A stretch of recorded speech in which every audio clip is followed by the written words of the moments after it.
Good morning. Good morning. Good morning, all my amazing people. How is everybody's morning? Kids hopefully are back to school, right? And everybody's sort of rolling back into their routines. Although we might get another snowstorm. Might get another snowstorm Sunday to Monday, which would just be freaking wonderful. Just what we needed. More snow on top of the already couple feet that we already have. We don't need it. We don't need it. We don't want it. Keep it. Keep it. Sorry, we're going to put my phone on vibrate because I totally space kitted it out and forgot to do so. Hold on. Let me do that. Oh, no, we don't want it. No, we want it on vibrate, not nope, for the love of God. You know, there we go. That's better. That's so true down there, though. Down south, they lose their minds. Yeah, we might get a bomb cyclone. So that's like really high winds and flooding on top of the snow. So there's 3 tracks right now, an American track, a UK track. And I didn't say what the other one was, but there's 3 tracks. One hits us hard, one hits us moderately, and one goes off the coast. So we still have time for it to, right? So much for global warming. We still have time for it to go off the coast and away from us. Away, I say. Go the fuck away. We don't want it. We don't want it. Hey, Matt. It's nice to see you.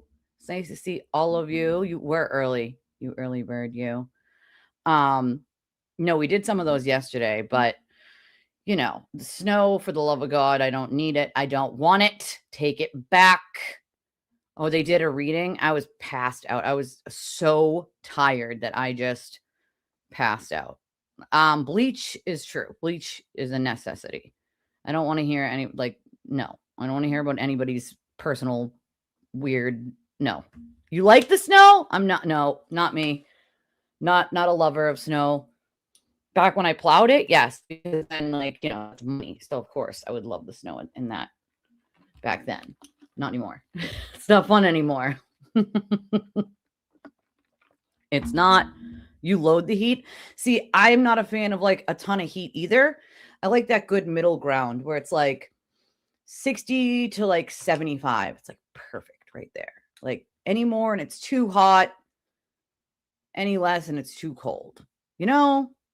I'm over this too. I'm totally over this. I can't do too. I mean, I guess I'm just whiny, right? I don't want too much heat, but I'm done with this freezing cold and I'm done with the snow. This is not okay. So did anybody hear? Yeah, like April. So last night, I believe it was last night. I was actually just trying to find the clip for you guys because I watched it this morning. I had it on my screen. Then for some reason, my internet conked out. It got rid of this freaking screen I had. And then I have been trying to recover it ever since. But basically, what he did was last night, he basically admitted to the sock account and the IP addresses and was like, well, who cares anyway, as we knew he would say, right? Like, nobody cares about my IP addresses. Nobody cares about my sock account. Nobody cares, except the problem with that is people care, right? People do care. They actually fucking care. I mean, he can keep telling himself people don't care as much as he wants, but they actually do give an actual fuck. They care. Thank you, Carolyn. Appreciate you. I did space buns today, right? I had pigtails yesterday because I just wanted it to be quick and easy and cute. And I said, you know what? I'm going to do space buns. I was going to do space buns yesterday. I'm going to do space buns today. And I decided today was like one of those days where I don't like the snow. So I'm feeling kind of springy. I did like a pink and a gold on the eye for the ladies. Because I was like feeling like I needed a little brightness in my life, right? Like, so I did the gold and the pink and just like wanted to brighten it up a little. Because looking at this, all this snow, it's not making me feel bright and cheery, okay? It's just not. It's just not. Yeah, he basically admitted to the accounts by being like, who cares about my IP addresses? Who cares about my sock accounts? Nobody cares, right? Nobody cares. Yeah, the snowbanks are pretty high. They're like taller than me. I'm 5'4". I was really concerned actually this morning because there was nowhere for the kids to stand for the bus. There's no sidewalks. And basically we had to stand like on the side street, like not safe, right? Because there's cars coming in and out, going to work and whatnot. And so there's no sidewalks for them to stand on. There's no corner. The thing is people are in my city supposed to do their own sidewalks in front of their house, and they don't, because technically, obviously, it's city property. So the city really should. A lot of other cities get like these little mini skid stairs and go down the sidewalks with them and do it because it's easier that way and done efficiently. Mine doesn't do that, and so they rely on other people to do it, and they don't. And so all the sidewalks are covered, all of the bus stops are covered, and all you can do is stand on the street, which is definitely not safe. And all the side roads were just done not very well at all. They did the main roads, but like the side roads, they basically were like, yeah, F it. We're just going to half-ass it.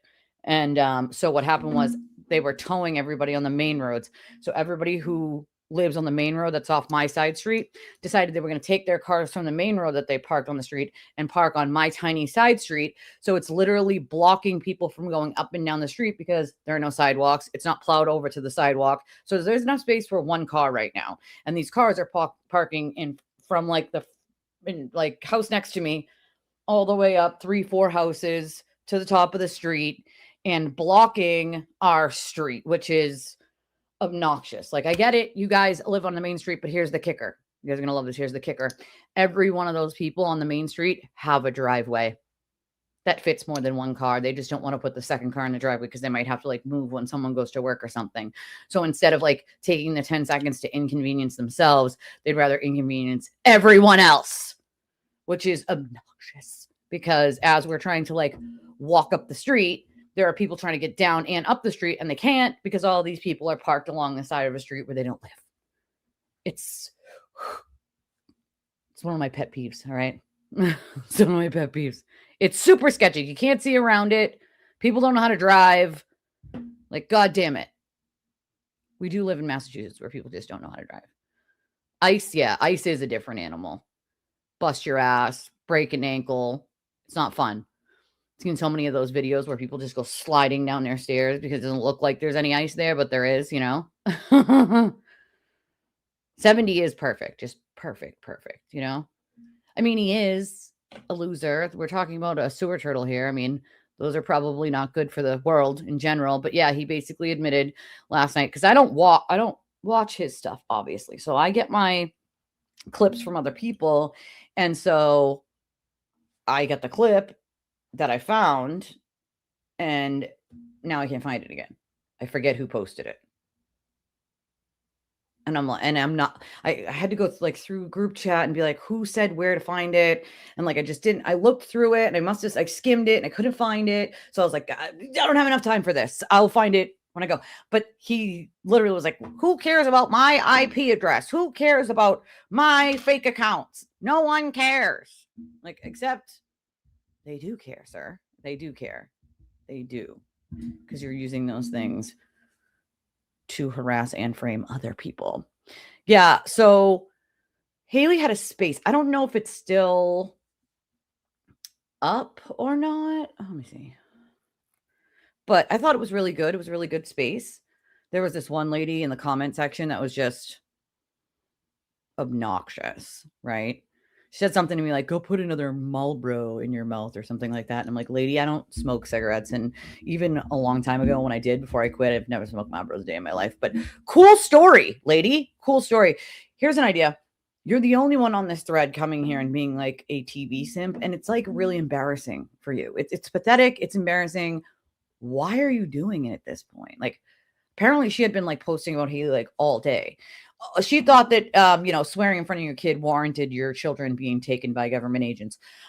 Lady, the fact that you think that you can judge a person you've never met and you don't know and their children is half the problem with the cult. You don't know a stranger on the internet. And if you think swearing in front of your kids is such a cardinal sin, then you need a straitjacket, okay? Everyone has swore in front of their kids or said a cuss word at one point in time. They stubbed their toe and they said, fuck. Like, I mean, come on. My grandmother was purely against swearing. And even my grandmother once in a while let one slip. We didn't die because of it. I wasn't traumatized because of it. Like, come on now. That's just utterly ridiculous to claim that like swearing warrants that. I mean, come on. That's absurd. Oh, Jess is always going to give those talking points. I don't care. Nobody cares. You don't care. We don't care. But that's the whole point, right? Yeah, foot is going to stay firmly on the neck. You know, he wants to hold everybody else accountable for things they didn't even do. Shit he made up. But he can't be held accountable for the things that he does do, because then it's nobody cares and I don't care and you don't care. And, you know, ooh, 70 and 90. Dang. I remember the 90s. Anybody remember the pencils? The eyeshadow pencils? They had blue, white. The white was a big one when I was in middle school. The white eyeshadow pencil, and it was like shiny. Oh, those were big back when I was in middle school in the 90s. Just telling you. No, you can't eat shit. You just had a little mini surgery. You are not allowed, ma'am. Right. Real drama free with all them sock accounts and whatnot, you know? Yeah, so they haven't and they didn't, you know? Well, that's the problem, is the city isn't really giving out the fines. They're just really not doing anything. And so it's like, I feel like it's because they don't want to like ticket people who can't do it. The disabled, the elderly, like whatever.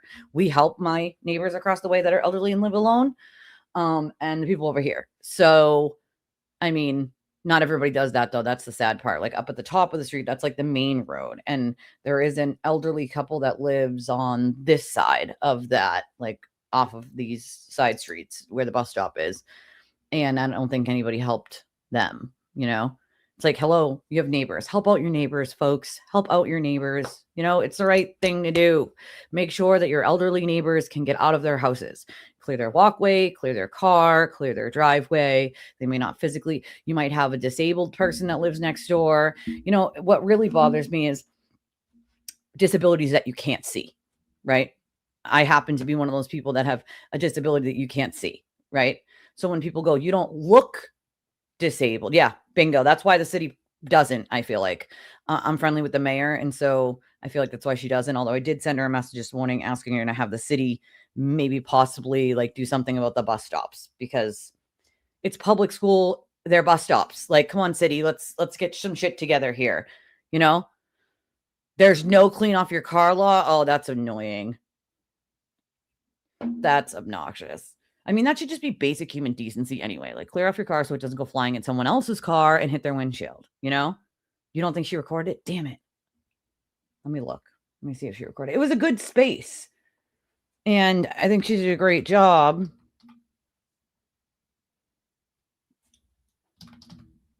Oops. If I can just put the @ in front here.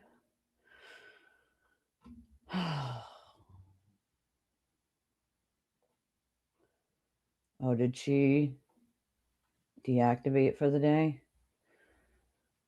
Damn it. I think she did. So it won't show up anyway, but nonetheless, she did a good space. It was a good space.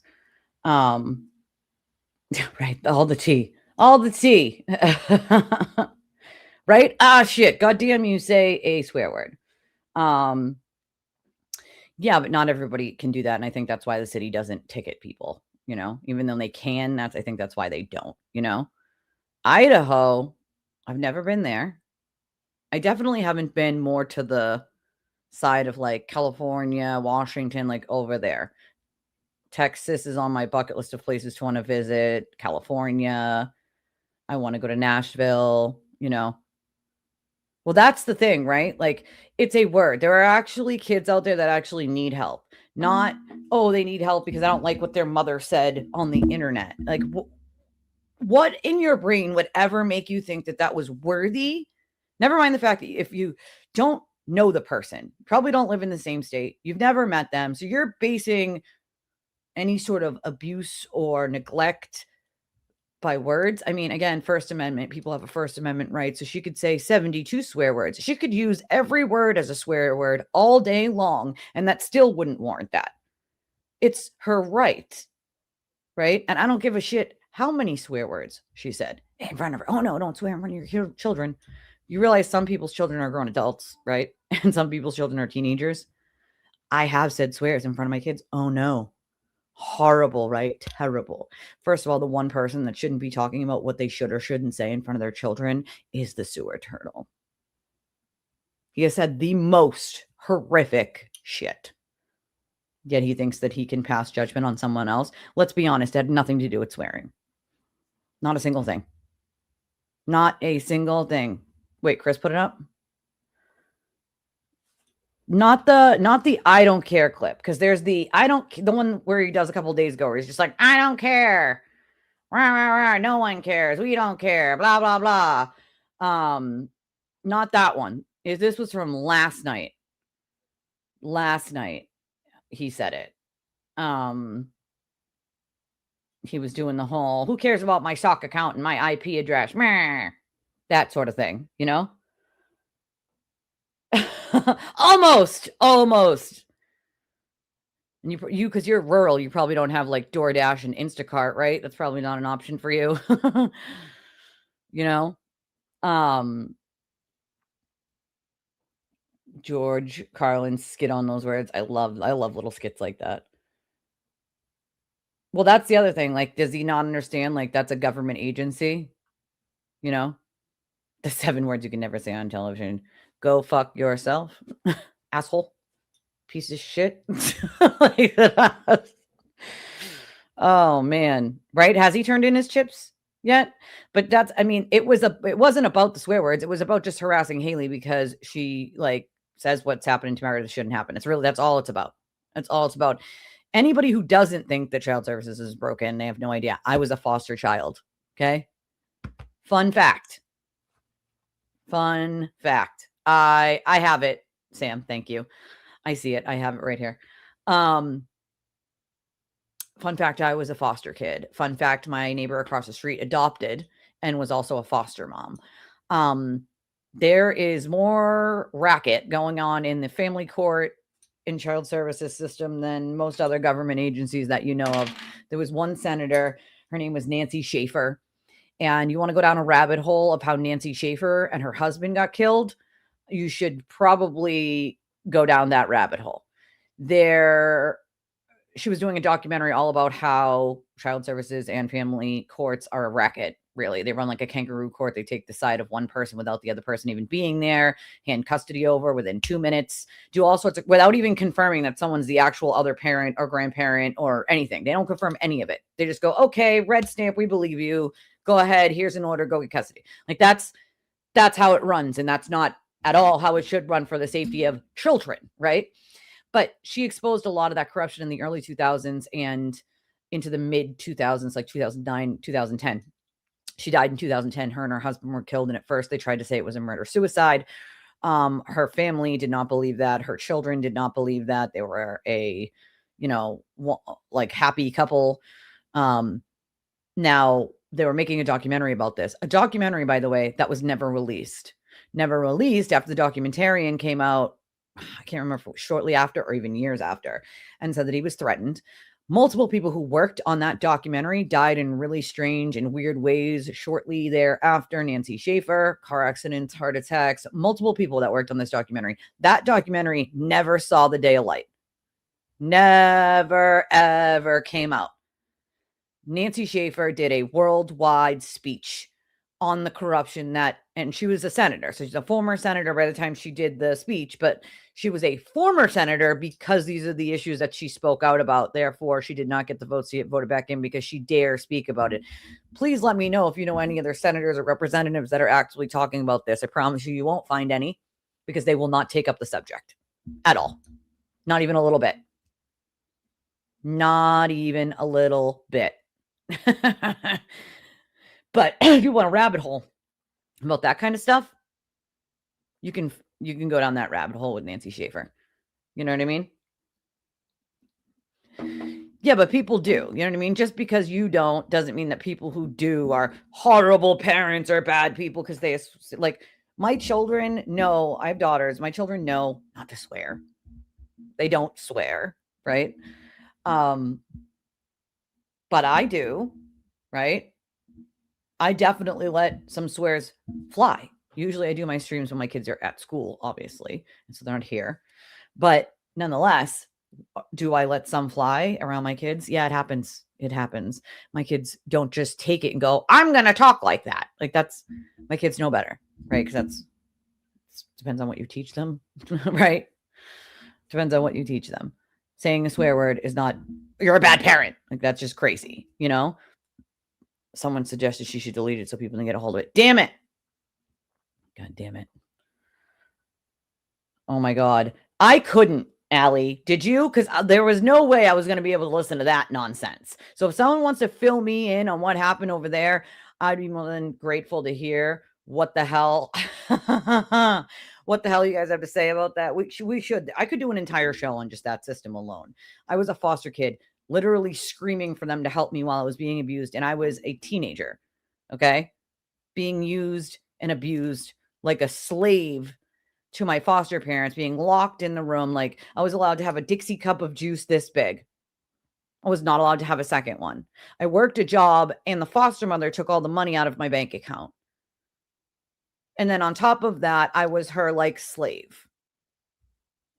Okay. She was very abusive, very abusive. Like if I could sit here and tell you stories all day about how I had to run away from that foster home over a dozen times.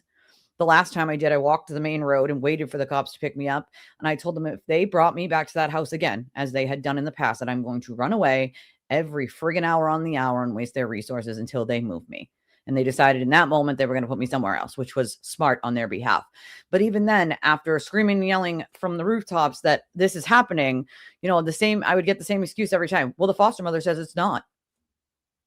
Well, yeah, because the abuser is definitely going to just admit to doing the abusing. You're so right. You're so right. The system didn't give a fuck what was happening to me. They didn't give a shit. They did not give an actual fuck. Let's throw that the fuck out there. They just didn't. They wanted their Title V funding. That's it. It's just sad.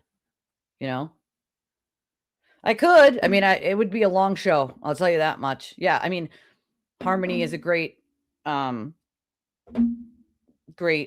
like story about how you don't do things, right? Because that poor kid didn't have to go through what she went through. Nobody was keeping track of what was going on with her because they just simply don't care. Yeah, it's essentially like legal kidnapping sometimes. Like a lot of lower income families get the brunt of that, unfortunately. Just saw our neighbor hearing screaming. He walked to the sound to find a foster mom, put a high functioning 33-year-old woman in a dog cage outside because she's so ill. See, that's what I mean. That's that shit. And God knows how long that person, that 33-year-old, probably did tell someone or people, and they did nothing to help. Tushy Tuesday. Yeah, that is not okay. So that's the other thing. Once I was out of that foster home that I was in, I went to an emergency placement where they had another girl who had came from the same foster home I was in, who told that new foster mother, the same story that I told her. And so the foster mother this new one that I had, reached out to the government and said to them, stop placing children there. This is the second child I've had from that specific foster home that has told me the exact same thing. This is a problem. Do you know that they allowed that mother to foster for 10 more years? 10 more years. Multiple children, including one that she adopted, told them. I want the records of this shit too. And I know it was from a long time ago, but I'm like, if I can get my hands on those records, it's going to tell a real grim story about how they just don't give a shit. They just don't fucking care. Multiple foster children from the same home are telling you about the same kinds of abuse, and you for another 10 years allow that person to foster. What world are we living in? Like what? Oh, I'm sure the Grant thing was hilarious because Kramer, gotta love Kramer. I really let the expletives fly. What am I hoping will happen? I'm hoping he gets locked up where he can no longer hurt anyone else ever again. That's what I'm hoping, honestly. That's honestly what I hope. They do, but at the same time, they might not have anything on their record, but they could be vile, disgusting human beings. They might not have ever been caught doing the shit that they're doing, but they're still vile, disgusting human beings. And that's the problem that we have, where they do look into the backgrounds. But then what can they really do to people who don't have a background or have never been arrested for it, you know? I don't know. Aw. Thank you, Grape. Grape sends $100 and says, for the cuss pass. I get a pass? I love it. I get a pass for swearing. I'll take it. I will take it. I'll take the pass. It's very inconsistent. It's extremely inconsistent. There is no oversight. Exactly. One worker is judge and jury alone. So if that lady doesn't like you, they will do anything that they want to you. They will lie. They will scheme. They will go to the court and lie. And even sometimes when you can prove they're lying, the judge will side with them. It is a fucking racket. The whole thing. It's all about the money. The Title V funding is half of the problem. Maya Kowalski, that story hit me where it hurts because my daughter had, no, not you, Magic. That's what like Aiden was saying, like terrible parent if you swear. Like that's what his like thing was. Maya Kowalski's parents had to deal with their daughter having a rare disease. My daughter has a rare disease. Do you know that it's 10 times more likely that a child with a rare disease gets taken away from their parents simply because the medical system will say it's, and back in the early 2000s and 1990s, they would say failure to thrive, which is my daughter's 21 is still failure to thrive to this day. But they used to blame failure to thrive on the parent. And they would say, well, the child's failure to thrive. You're depressed, which is making your child depressed, right? So they would blame things that they couldn't explain on Munchausen's by proxy, right? So you're 10 times more likely as a parent with a child with a terminal or rare illness to be accused of Munchausen's by proxy than a normal person. And that's exactly what happened in the case of Maya Kowalski. Her mother was a nurse and knew what treatment she needed, knew what questions to ask, knew how to push back. And because she pushed back, they decided they were going to punish her. They were going to take her child, hold that child hostage, play fucking games. And I am glad that Maya and her family won that lawsuit because what they did in Maya's case is what they have done in thousands of other cases. You just don't hear about them because nobody believes them, right? The families come forward and they say, this is what happened. This is and people go, no, the one that I see most often, especially on cases like Maya Kowalski's. And if you look at other cases that have been put out there, like Justine Pelletier, the thing that you'll see people say like the most is children just don't get taken for no reason. That's actually a lie. They do all the time, every day. I've been a volunteer advocate for almost 20 years. The amount of files that I have helped families with at one instance was a child had a stain on his shirt. You guys are going to love this. A stain on his shirt, right? That he got at lunchtime. The teacher decided they were going to call child services and say that the child had worn the same shirt 2 days in a row. And that's why they needed to come out. Okay, they came out and actually took this child.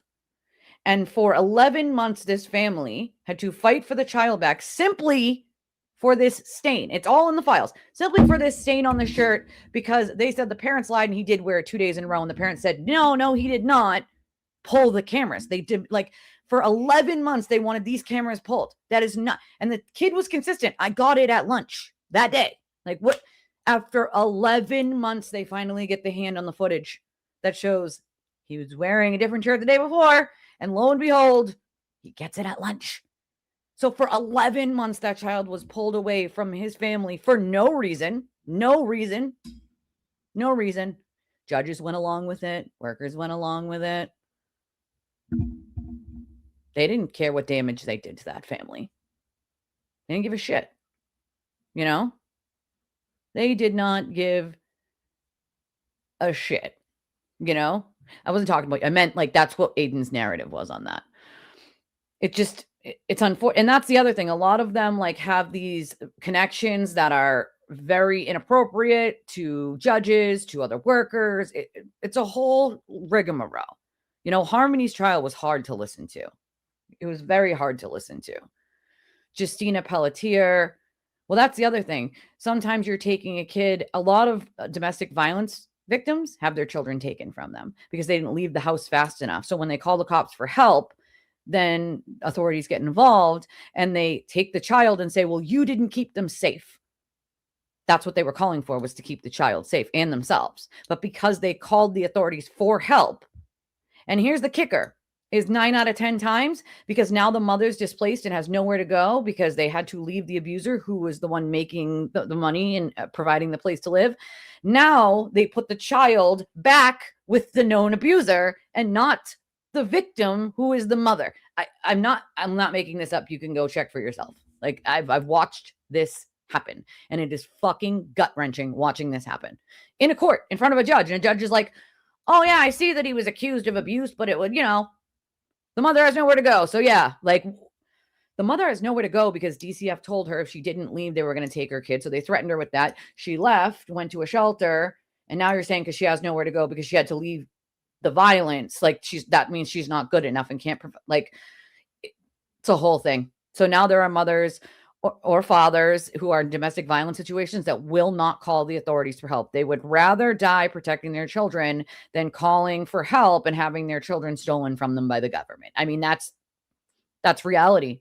And it's unfortunate because it should never happen. It should never. I've seen way too much as somebody who's advocated for many, many, many people, Harmony Montgomery's trial, Justina Pelletier, what she went through, and Maya Kowalski. So, I mean, those stories should sit with everyone and know that those ones are not out of the ordinary. They're just the ones that you hear about. You know what I mean? Well, the people who have the power are never going to act accordingly because they're putting money in their pockets with this racket. They don't give a shit whether it works for people or not. It's not affecting them. You know what I mean? It's extremely broken, and your efforts will be a drop of water in an ocean. It's got to be all or nothing. And people are threatened by the government. I mean, again, if you want a rabbit hole, go look at Nancy Schaefer and see exactly why people don't fight back against it anymore. It is a kangaroo court. Judge Judy said that. Well, she was right. And I'm not a huge fan of Judge Judy, but she's right, Oh, yeah. Yep, absolutely. It happens all the time. They've actually done studies on this very thing. And there was a judge who was I'll have to find you the documentary about it, but there was a former judge and a former guardian ad litem that testified that most of the time they were just covering their own asses for the government agencies they worked for. And that the judge was just like doing what one of the judges said that they didn't know that an investigation isn't actually done. So most of the time, if child services comes in and says this, and this happened, the judge didn't know that those are just allegations, that none of that had been proven. How do you not know that? And for over 20 years, he said, how do you not know that as a judge? I mean, you definitely should know that as a judge.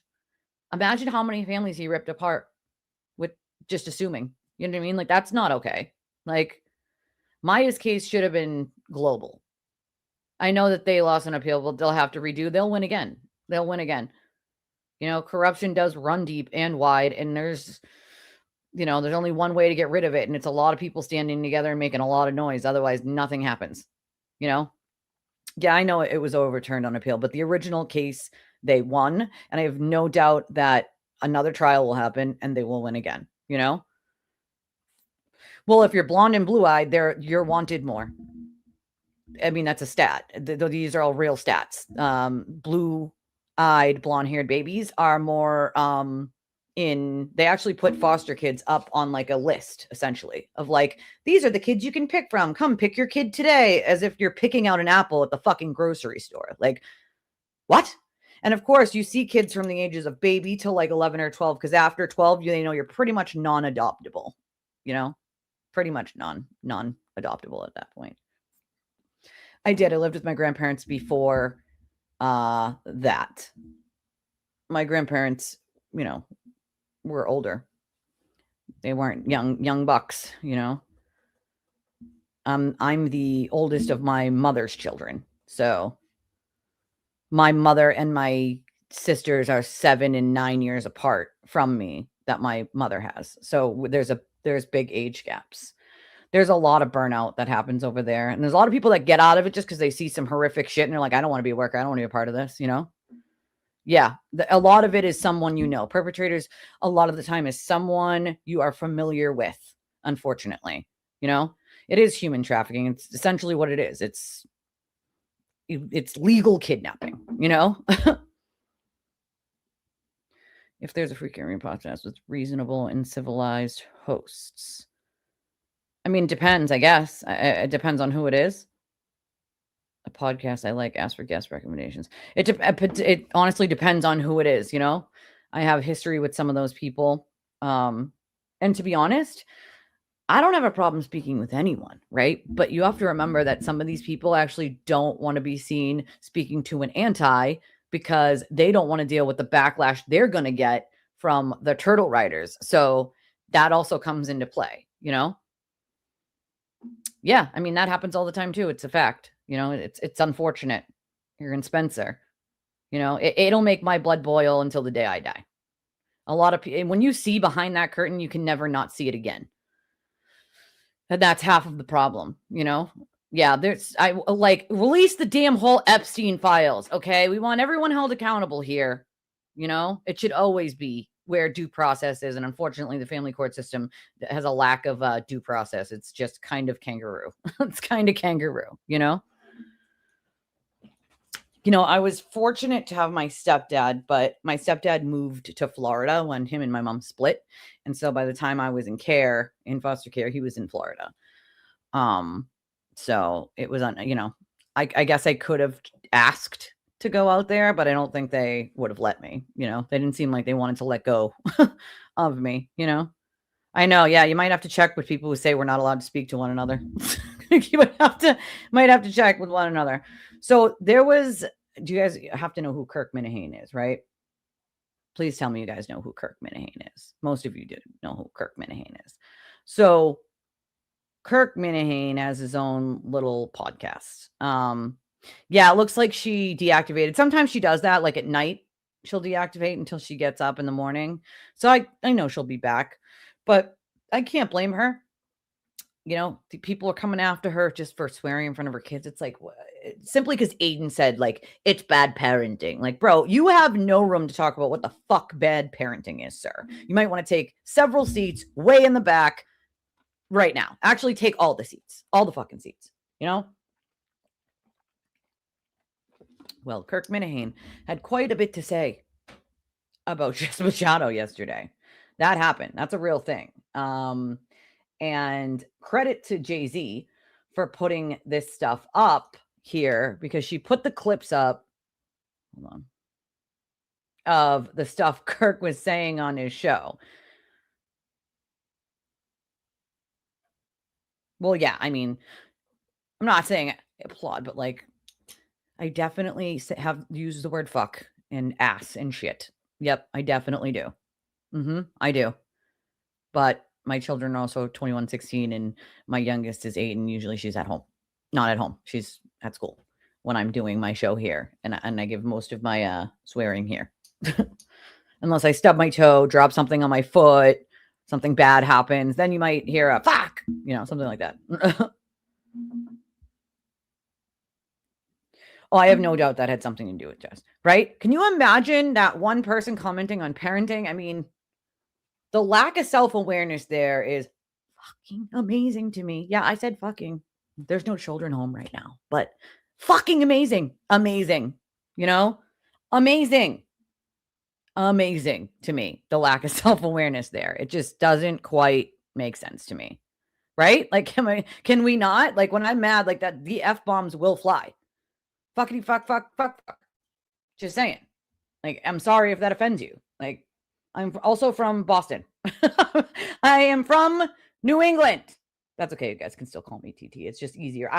Like the UT is actually like throwing me off a little, like because I'm so used to seeing two T's. It's throwing me off, and it's my own fault, right? Because I put untwisted in the name, but like it's throwing me off. God damn it. All right. I need to let you guys listen to these clips because Kirk Minihane was not too happy with Jess Machado or Nurse Kim, or he lists off a bunch of people. And I'm like, oh, Kirk Minihane. Okie dokie artimachoke. Let's see. Oh, crap. Hold on. Try this again here. For some reason, it wants me to share the whole window instead of just the tab, and I don't understand why it's doing that. But that's all right. All right, let's see. We're going to do it. All right. So this is the first one. It kind of goes like in order. Don't forget here, like Kane. Hold on. All right, ready? I said, don't forget Kane and the bunnies. Right, Kane and the bunnies. Oh, what is that? Kane with Jess Machado's. Yeah, but that's the thing, and that's fine. But I've seen like the old Menner's Old Minifan Network is now a Karen. Right. The show doesn't exist anymore. It doesn't bother me. It's not entertaining, but Kane's getting attention, so he's happy. Right. But I'm just joking. But my point, missed you so much. My larger point is, all of them is Peter Minahan's kids. Just go to the moon and leave me alone. I don't. Yeah. Jess Machado is a pig. She's a pig. I don't even mean that physically. She's an attention-seeking pig, and it's like, leave my fucking name out of it. You cunt. Right. Woo. I said, don't forget Kane and the bunnies. Right. All right, that was the first clip. That was the longest one of the three. All right, so that's the first clip. This is the second. Pat Ford clip. Just losers. Pat Ford loser. Jess Machado loser. Nurse Kim loser. Montante loser. Ron loser. John Warren loser. Kane loser. These bunnies losers. Fucking losers. Good God. Tell us how you really feel, Kirk. Fucking name out of it. You think I give a fuck about you people? Holy shit. Oh. So I don't just losers. So like at the bottom here, you can read the rest of it. And it's like, I don't want to see any of them in fucking Wilkeny. That's for fucking sure. I gotta even get it. Oh, am I wrong, color? I can't. They're only looking out for another, which I get, but they don't understand they're lonely. And these are lonely people, he says. I mean, okay, third one. We're gonna back it up, pause it, make it big. I think I've been less and less crazy about this. The years have gone on too. Oh, I think a title of her YouTube was like, Kirk, come get your men or something like that. It was that was the title of her show. Oh my God, Jesus. What the fuck? Yeah, okay. Leave me alone, Jess. Okay? We're trying around the 1K and leave me alone. Hello. Anonymous. I think I've been less and less crazy about it. he was just like, no, fuck all the way off. Like, no, absolutely no, not even a little.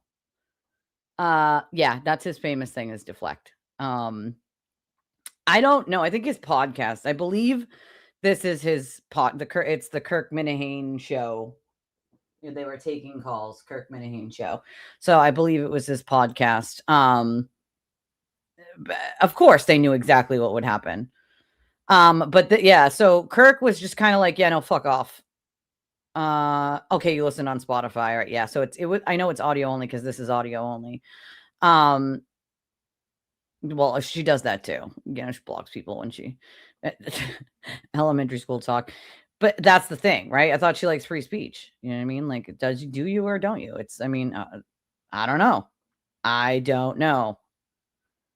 But apparently she really loved Kirk Minihane. She absolutely adored Kirk Minihane, and I guess Kirk Minihane did not adore her back. I mean, to be fair, if I was Kirk Minihane, I mean, she did name one of her YouTube streams something like,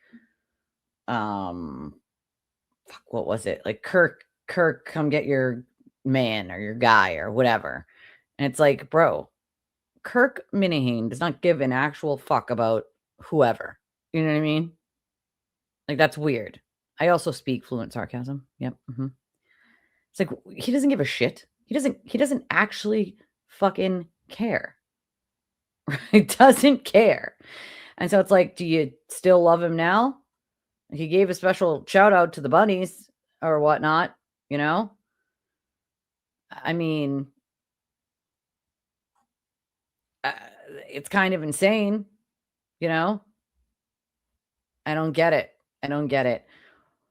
Why not just be honest about the fact that shit that Aiden does is bad? It's not hard to say. Like the shit he does is bad. It is. It's bad. It's not good, right?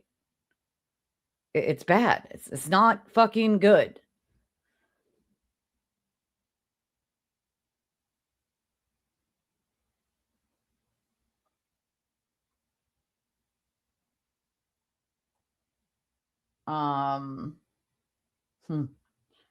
Interesting.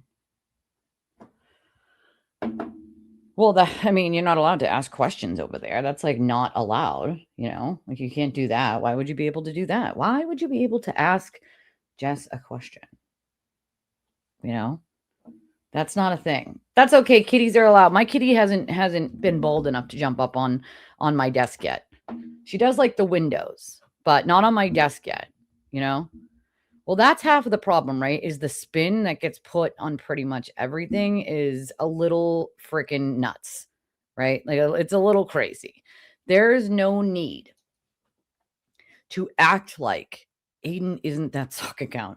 I gave the data. I gave the raw data. I went through 72 different things in that damn account, including the damn IP addresses, the tweets, the account ID, the creation of it, when it changed its name, the email changes. Like, what more do you fucking want? What more? The protected history of what day it was changed, like the personalization of the things that he was interested in, every advertisement he looked over. Like, what more do you want? Literally. What more? The ones and the zeros, you know? Like, what more could you possibly want? It didn't make itself up. I sure as fuck did not magically, you know, Chris joked around. He goes, they'll just say that we both apparently made up the exact same, you know, the exact same information, right? Video Jesus is still trying to claim that she knows anything about tech. If she knew anything, and I literally mean anything about tech at all, she would know that this was real. That's the sad part. So that just goes to show how willing some of these people are to lie or to pretend. To pretend you know tech. Are you pretending you know tech, or are you pretending that this just is an Aiden for his benefit? Which one is it? Because it's got to be one or the other. There's no ifs, ands, or buts. It's his account. It's real. And as he claimed last night on his show, who cares? Who cares about his IP addresses in the sock account? Who cares about it being his account? Who cares? Who cares? That's the new motto, is who cares? I think a lot of people care. Recently, I've seen a lot of people on Twitter saying, we fucking care. We care. Because if it was me or you, any one of you in the chat or me, any of the 300 of you listening from different platforms that I'm on right now, from the 3 platforms I'm streaming from, any one of you did what he did with an account like this, and it was revealed, he would say, you are all deranged. Talking to yourself from a sock account to your real account, making tweets incessantly to your ex's work, going after anyone that even remotely supports anything about her, even if they're not friends. Like, doesn't matter. Does anybody who says anything he doesn't like, he would call that person insane. He would say, that's how you spend your time? Well, that's pathetic. That's horrible. He would say a whole fucking lot. A whole lot. A whole lot. But because it's him, the narrative is, meh, who cares? Meh. We don't care. You don't care. Who cares? The fact that he keeps repeating the I don't care, you don't care, we don't care, who cares, is amazing to me, because people don't actually realize, like, that's the crux of the brainwashing right there. He'll just keep saying, who cares? We don't care. I don't care, over and over, and you don't care, over and over and over. And then what you'll see is they get brainwashed with that mantra, and then they will get on X and Facebook and every other platform and be like, who cares? We don't care. He doesn't care. Who cares? And it's like, the fact that you people can't put 1 and 1 together here to equal 2, to realize, like, that's exactly what he wants you to do. He wants you to go say, who cares, the loudest, so that it makes people believe that no one cares. When in reality, I see a lot of people pushing back on that narrative and saying, we fucking care. We care because you lied and you're continuing to lie and you're doing some really unhinged, crazy shit while you're out on bail. And meanwhile, you're buying a house and still asking for money for your defense fund. If you can buy a house, then you can pay for your own defense fund. You know what I'm saying? Yeah, I mean, Minahane's always had a very, like, cult-like following, I feel like, you know? You know, he just has. Carpal tunnel. I probably at this point, you know? Right? If it was Meredith catfishing, like, it would have been everywhere. You know, it's not. It's Aiden. Like, it's not that hard to figure out. If I thought it was Meredith, I would have said that. Like, it's not. I have the IP addresses. I have the data, right? The hard data, like, that shows it is clearly Aiden. These IP addresses can be tracked back to him. Back to him. It's not rocket science, you know? He did. He wrote a message to himself. So the one that I read you guys yesterday was from his account, like, to this account. Like, so he was setting this entire thing up. All right. Hold on. Right here. This is from him, from his own account, back and forth between his account and his fake account. Hey, I have some information I learned because I've been talking to LG. So this is the narrative he wanted people to believe, right?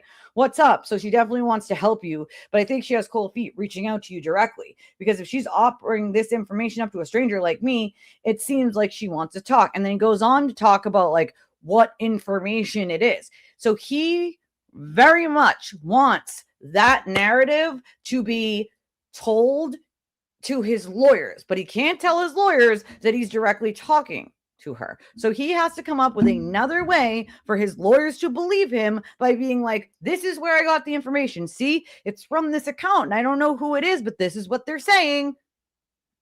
Essentially hearsay, which to me is like, what decent attorney is going to take hearsay and throw it into a motion? Well, these two idiots, these two attorneys that are working for Aiden, because they do it all the time. They've done it numerous times. I mean, look at the ridiculousness they put in that motion from Kate's neighbor, who said a bunch of wackadoodle shit. A bunch of that anyone would have known just isn't true. You know? Like, come on. Like, really? That was, like, cuckoo crazy, you know?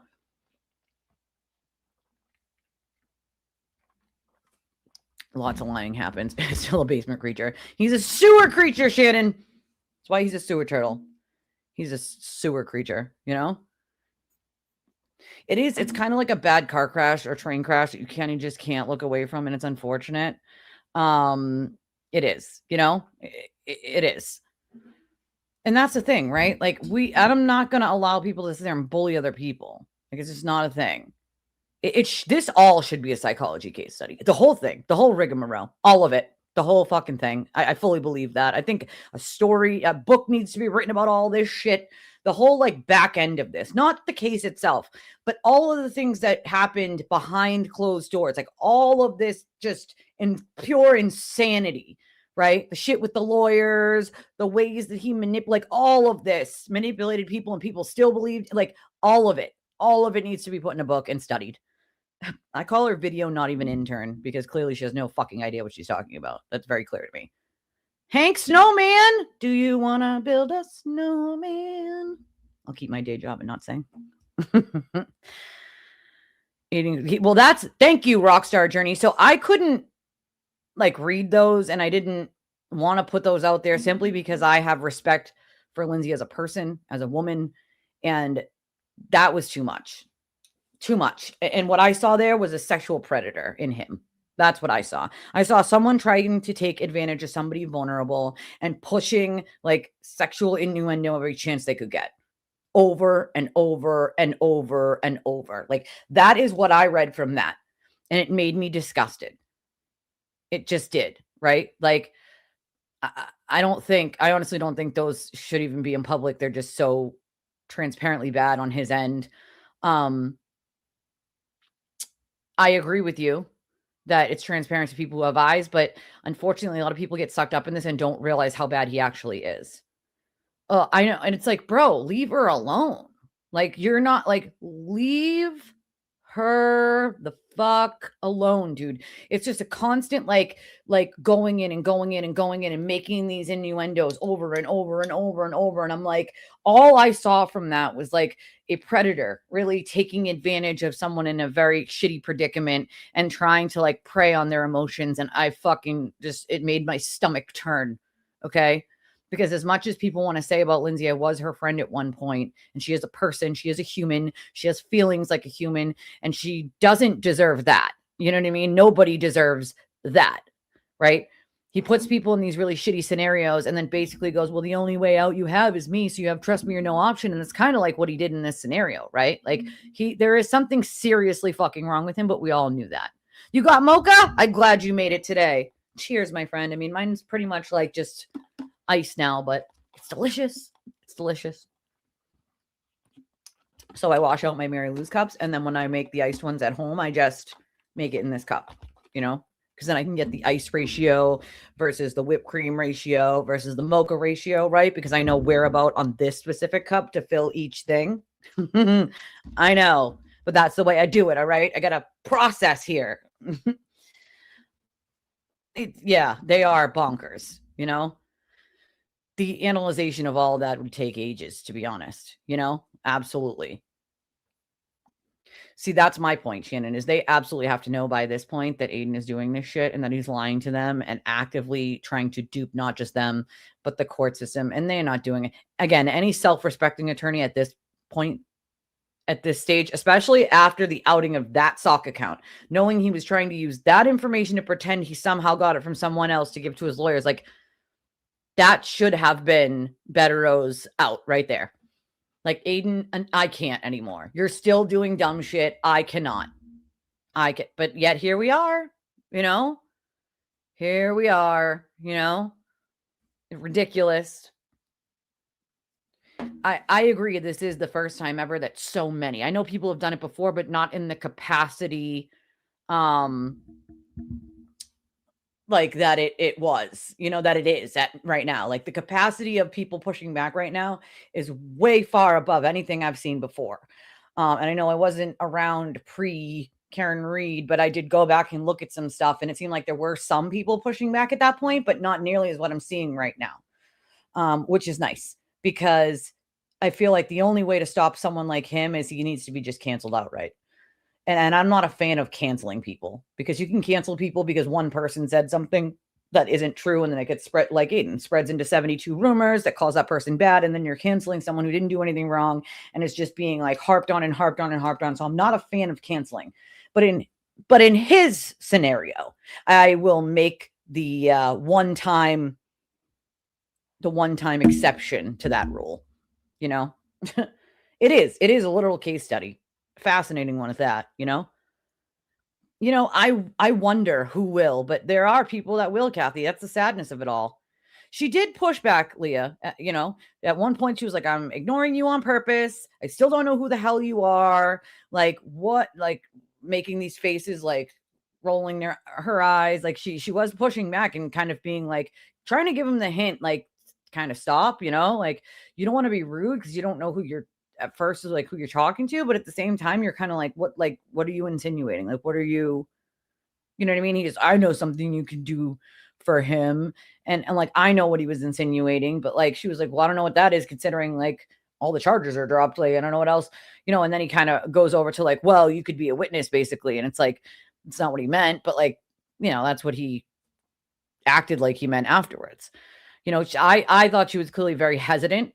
But he just kept going and going and going and going. Like that's what I saw in all of it. But again, I looked at every, you know, message that I had in the data, and it does like this thing where you can read it. It's like backslash, like, because it's like coded, for instance. So it's not just like, you can look at it like in the form of like a regular chat, or you can look at it in the form of like, you know, it's got the back hashes and it says like all the words in the back hash, and it'll say time, date, blah, blah, blah, blah, blah. So like I saw all of it. Well, it wasn't it was a DM. It wasn't like a number. You could have blocked the account. Yeah, definitely. But I think I probably would have tried to figure out who it was before. You know, I have to think about like what I would have done too. And I probably still would have like tried to figure out who it was if they were like, well, I'll meet you in person. I still wouldn't have blocked them until I figured out like who it was, what they wanted, and like what was their game plan. I don't know. I'm weird like that. I just like need to know. Like I want to know. Unless you say something that really pisses me off, and then I'm just like, yeah, I'm done. I'm done playing this game with you. You know, like I'm done. I'm done with that. You know, that my New York lawyer representation of a traffic survivor. I mean, you got to be careful. You got to be careful with any kind of lawyer. Some of them are just out for the money and the fame if it's something that they can do, you know? I don't know. Well, no, obviously she didn't fall and land on it, obviously. I'm just saying, like, from those messages, I saw someone who's like with him. He's sick. He's so sick. And then I wondered to myself, like, is this the same like scenario shit that he said? And I had to confirm with another one of his exes, like, is this the kind of shit that he says to like and she's like, this is the kind of shit he says. Like, this is the kind of shit he has said to me. And I'm like, she's like, almost word for word. Like, you know? Oh, I know she was talking shit about me. I saw it. You know, but I'm not that person. You know what I mean? I'm not that person. You can, you know, just because you talk shit about me doesn't mean I'm going to go on a warpath. You know, I'm not that person. Just speaks about who certain people are, right? Like, I don't need to go there to hit back, you know? For me, it's like one day when she figures out like her conspiracy of working for Kate Peter was 100% false, that Grant fed her, maybe she'll feel silly, you know? Maybe she'll feel silly for believing nonsensical bullshit that just simply was not true, you know?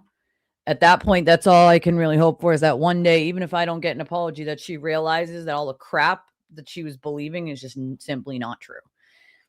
You know, and then it's anybody who believed it and walked with it and acted on it, like, they have to live with that. They have to live with knowing that like they said shitty things about someone, or they did shitty things to someone who didn't do it to them. And they did it simply because they believed Crazy Christie or fucking Cuckoo Grant. Like, do we live in the upside down? I'm still convinced Ashton Kutcher is popping out of bushes at some point. I am convinced. Okay.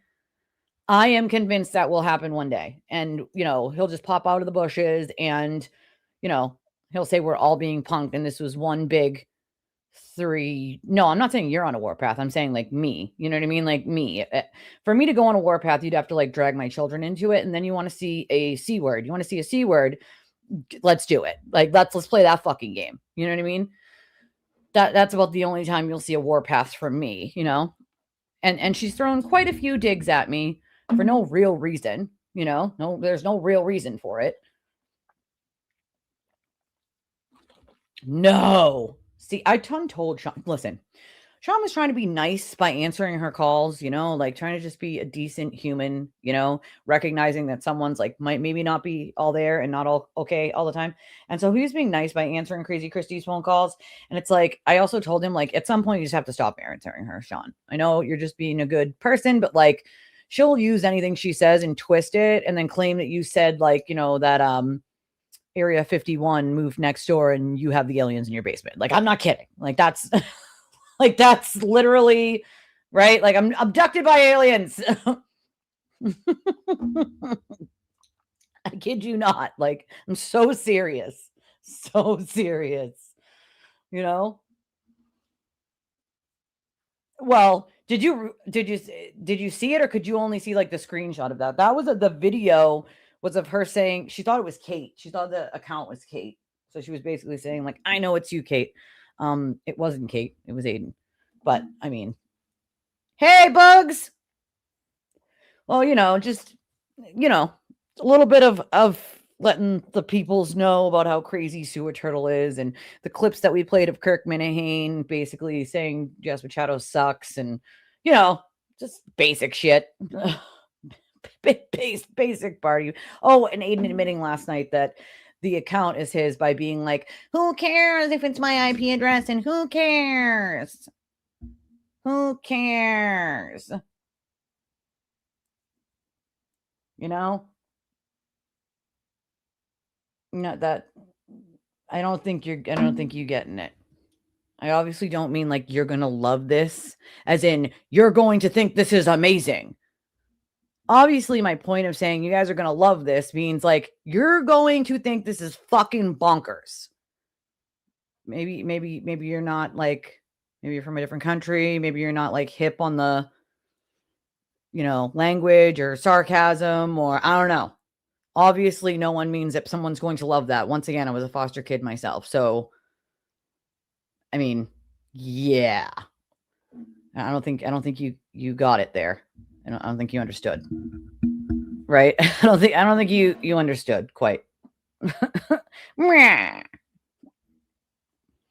I fell asleep before your spaces, J-Bug, and I really wanted to go over there, okay? But I fell asleep. Wait, did you record it is the question. Did you record the spaces? That's a good question. I hate when people don't record it, so I can't go back and listen to it later. I can't. I'm trying to see. Babs was on there with you, right? It never stays. I don't stay on topic either. I feel like we kind of bounce around to different topics. Oh, it was recorded. Ooh. All right, let's see. Do.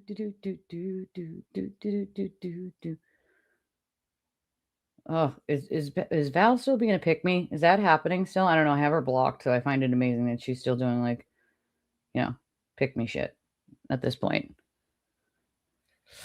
Are we doing it at a Eastern Standard Time, like a little earlier Eastern Standard Time? Because it's always like Pacific Time, and I'm always like already like one eye open, ready to freaking pass out. Legit. I know Babs was doing it with you, if I can find it here.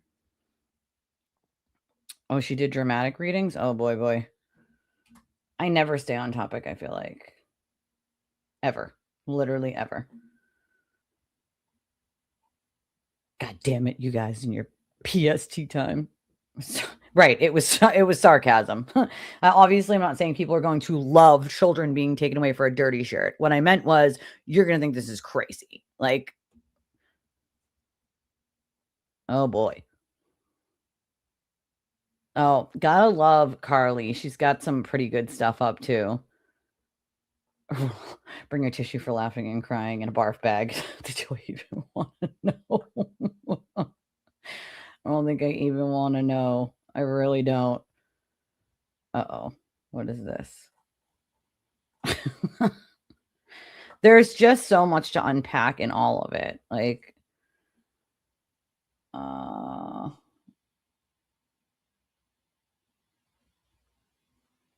hold on. Meredith got something up. Hold on. Let's see what she posted. Oh, no, not old school Turtleboy. You mean the same diminutive little guy barking into a megaphone like an angry garden gnome. No one's scared. No one ever was. Sit down. Nobody cares. Nobody cares. I will lose. Nobody cares. Oh, exactly. Right? What did he say? Zero followers? This is temporary for now. Okay. Restrained Turtleboy is temporary for now. This is restrained. As soon as these charges are over, interesting. Old Turtleboy's back. And he's keeping a fucking list. And just know that. And I'm watching fucking everything. I'm watching you weirdo. Everything. And I'm taking fucking notes. And you make your decisions now. You don't try to steal his notes, guys. He might push you onto a couch. He does not like when you steal his notes. All right. Do what you want to do. Just understand when this is over, we're going old school. I hope you know that. Too. We're going fucking old school. Remember old school Turtleboy? A lot of people seem to have forgotten about old school Turtleboy. Nobody cares about bringing it back. Nobody cares. So make your decisions wisely. Maybe we should use his own mantra. Nobody cares. We know that you watch everything and everyone. We know you fucking weirdo creep. We know that you stay up until 3 or 4 in the morning using your weirdo sock accounts. We know. We don't fucking care. No one cares.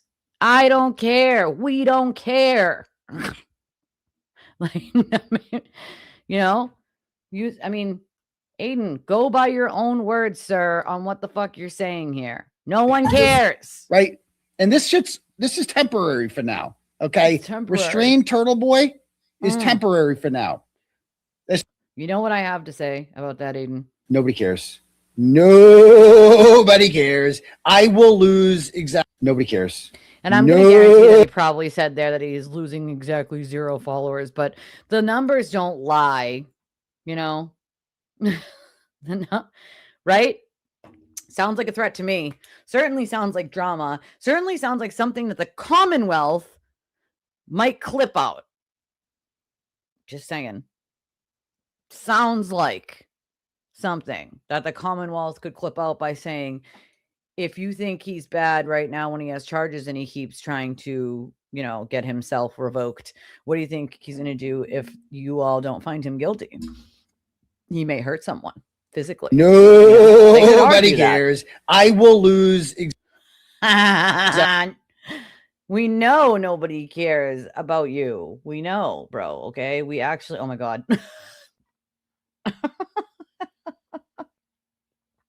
That is the best thing ever. That is the fucking best thing ever. I literally can't. Smokehouse take? No, I have not. Do you mean the people that he like? There was like a business a long time ago that he like went after. I don't know exactly which one, what you mean, Carolyn, but when you say Smokehouse, it makes me think of that. But this is awesome. This is the best thing ever. I don't know who made this. Carly, I bet it was you, but amazing. Awesome. Just saying. You know, here's the thing. He has court Friday. I just don't think it's super smart to be doing all the things he's doing right now. But as we know, he's not a very super smart character, right? He's not the sharpest tool in said shed or crayon in the box. So he doesn't really have a choice but to lash out, because what other content does he have? You know, he felt the need to use Haley as content. It's like, what else do you like? You have nothing else that you can. If he ultimately stopped harassing people and he ultimately stopped hurting innocent people to hide his own really shitty behavior, then we wouldn't have to talk about him. We just wouldn't. It's that simple, you know? And it's just sad at this point. It's just sad. I don't get it. At this point, how many, quote, turtle riders have his back? Because I'm going to guess most of his views are people seeing what he's going to say to clip it to probably send it to the Commonwealth at this point. That's my best guess. I don't know who would actually be like, what the fuck? See, who does this shit? This is what I mean. I'm not going to put this on the screen because this is not okay. But here's another one of the fucking weirdo cultists putting out Kim's entire birth date, phone numbers, where she lives, or family members' names. Like, who the fuck does that, bro? And I urge you, if you see this post, even though me and Kim had a tiff, like, this is still not okay. So report it. Report it. This is not okay. Like, that's the fuck is wrong with you? You know? the Commonwealth kind of is cock blocking him, right? In a way. No, that's the thing, Rose, is he's not even normal when he's away from the interwebs. You know? Not even. He goes even more bonkers. It's like the interwebs is what he breathes. Like, it's like oxygen to his body. So if you take away said interwebs, you take away the oxygen. You know? Well, that's what he does. You know? He just does. No, it's not like Haley. It wasn't that Haley. It was, hey, Mayor. It was Haley with 2 L's. Haley says. It wasn't Jason Haley. It was Haley with 2 L's. But that's what I mean. Like, he just like, I love this one. You win the internet freeze. The Commonwealth is cock blocking him essentially. And yeah, he does need an intervention. But here's the problem with that is no intervention sticks unless he is institutionalized, put into jail, and never allowed to hit the internet ever again. Because make no mistake, if he's allowed, say for instance, the Commonwealth. He gets sued and the Commonwealth says, you have to take down all of your internet websites and you're never allowed to make another one under Turtleboy Sports ever again. Right? Say that. Well, guess what? He'll just make a new one under a different name or have someone else put it under their name. Right? Like, there is no stretch of the imagination that tells me that he would ever actually follow something he is told by the court, because he never has, right? So even if the court ordered him to never make another website again, he would. He'd just do it anonymously and he'd continue doing the shit that he does over and over and over. You know, over and over. Yeah, no, we're talking about Haley with 2 L's. That's who he was like harassing yesterday with the video of her and her kids. No worries. I do it all the time. I make abbreviations because it only gives you so many characters, you know what I mean? But he does. Rose, you're right. He does need an intervention, you know? Oh, thank you, New Hampshire Birkenstock. I appreciate that. Aw, see, MLF, they love you. I love that. But yes, you're right. But he uses everyone, right? Like, oh yeah, I get it. I get what you mean. Yeah. He uses other people, right? And so that's the kind of shit that drives me absolutely freaking bonkers, is people don't realize they're being used in that way. You know, my heart gets more full when people do realize that they're being used by him in that way. And it gets even more full when those people are willing to then reach out to me and be like, listen, I realized that I probably went in hard on you back when I was a turtle writer, and I would like to take the second to apologize. I think there was a couple people that apologized to Kate the other day, and even that I found to be really cool. You know, like, thank you for, you know, apologizing when it's warranted, because he will say whatever. It doesn't matter what it is. He will make up whatever the fuck he wants to go after people. And it's sad, but it's the truth, right? And there are so many of you that have come to me privately and have apologized, or have had conversations, or I've talked to you on the phone that I wouldn't have if you didn't figure it out, right? And so I never want to shit on the people that get out of the cult, because they at least figured out that, like, holy shit, I am being used. I am being used in a way that I did not realize until this very second. And it's different for everybody. Some people say there's a specific thing that wakes them up from it. Some people say there's like catching him in a lie that wakes them up from it. Some people say it's attacking someone they care about or they know, or themselves, that wakes them up from it. Like, there's a multitude of reasons why people end up waking up from being in his ridiculous cult. And then when it happens, they start to realize, like, whoa. This is far worse than I thought it was. It isn't just funny. It's not just satire. It's actually harming real people in their real lives for no good reason. Not because they're bad people, not because they did something wrong, simply because he's a petty peasant, right? Like, and I say peasant because that's what he is right now. He is a peasant. He is a nobody and a nothing. He is this big. The problem is he thinks he's this big, right? He's really just this big. And that's how he feels inside. He feels this big inside. And so in order for him to feel like a giant inside, he thinks it's okay to shit on other people, even if he has to make it up, because it riles up his audience. It riles up his audience. He riles up people to just donate to him. He says something horrific and horrible, and you watch the super chats go boop, boop, boop, boop, or him go, okay, we're going to read some turtle chats. It'd be like 15 turtle chats right in a row. And the comments are all someone who sent a turtle chat to shit on someone else.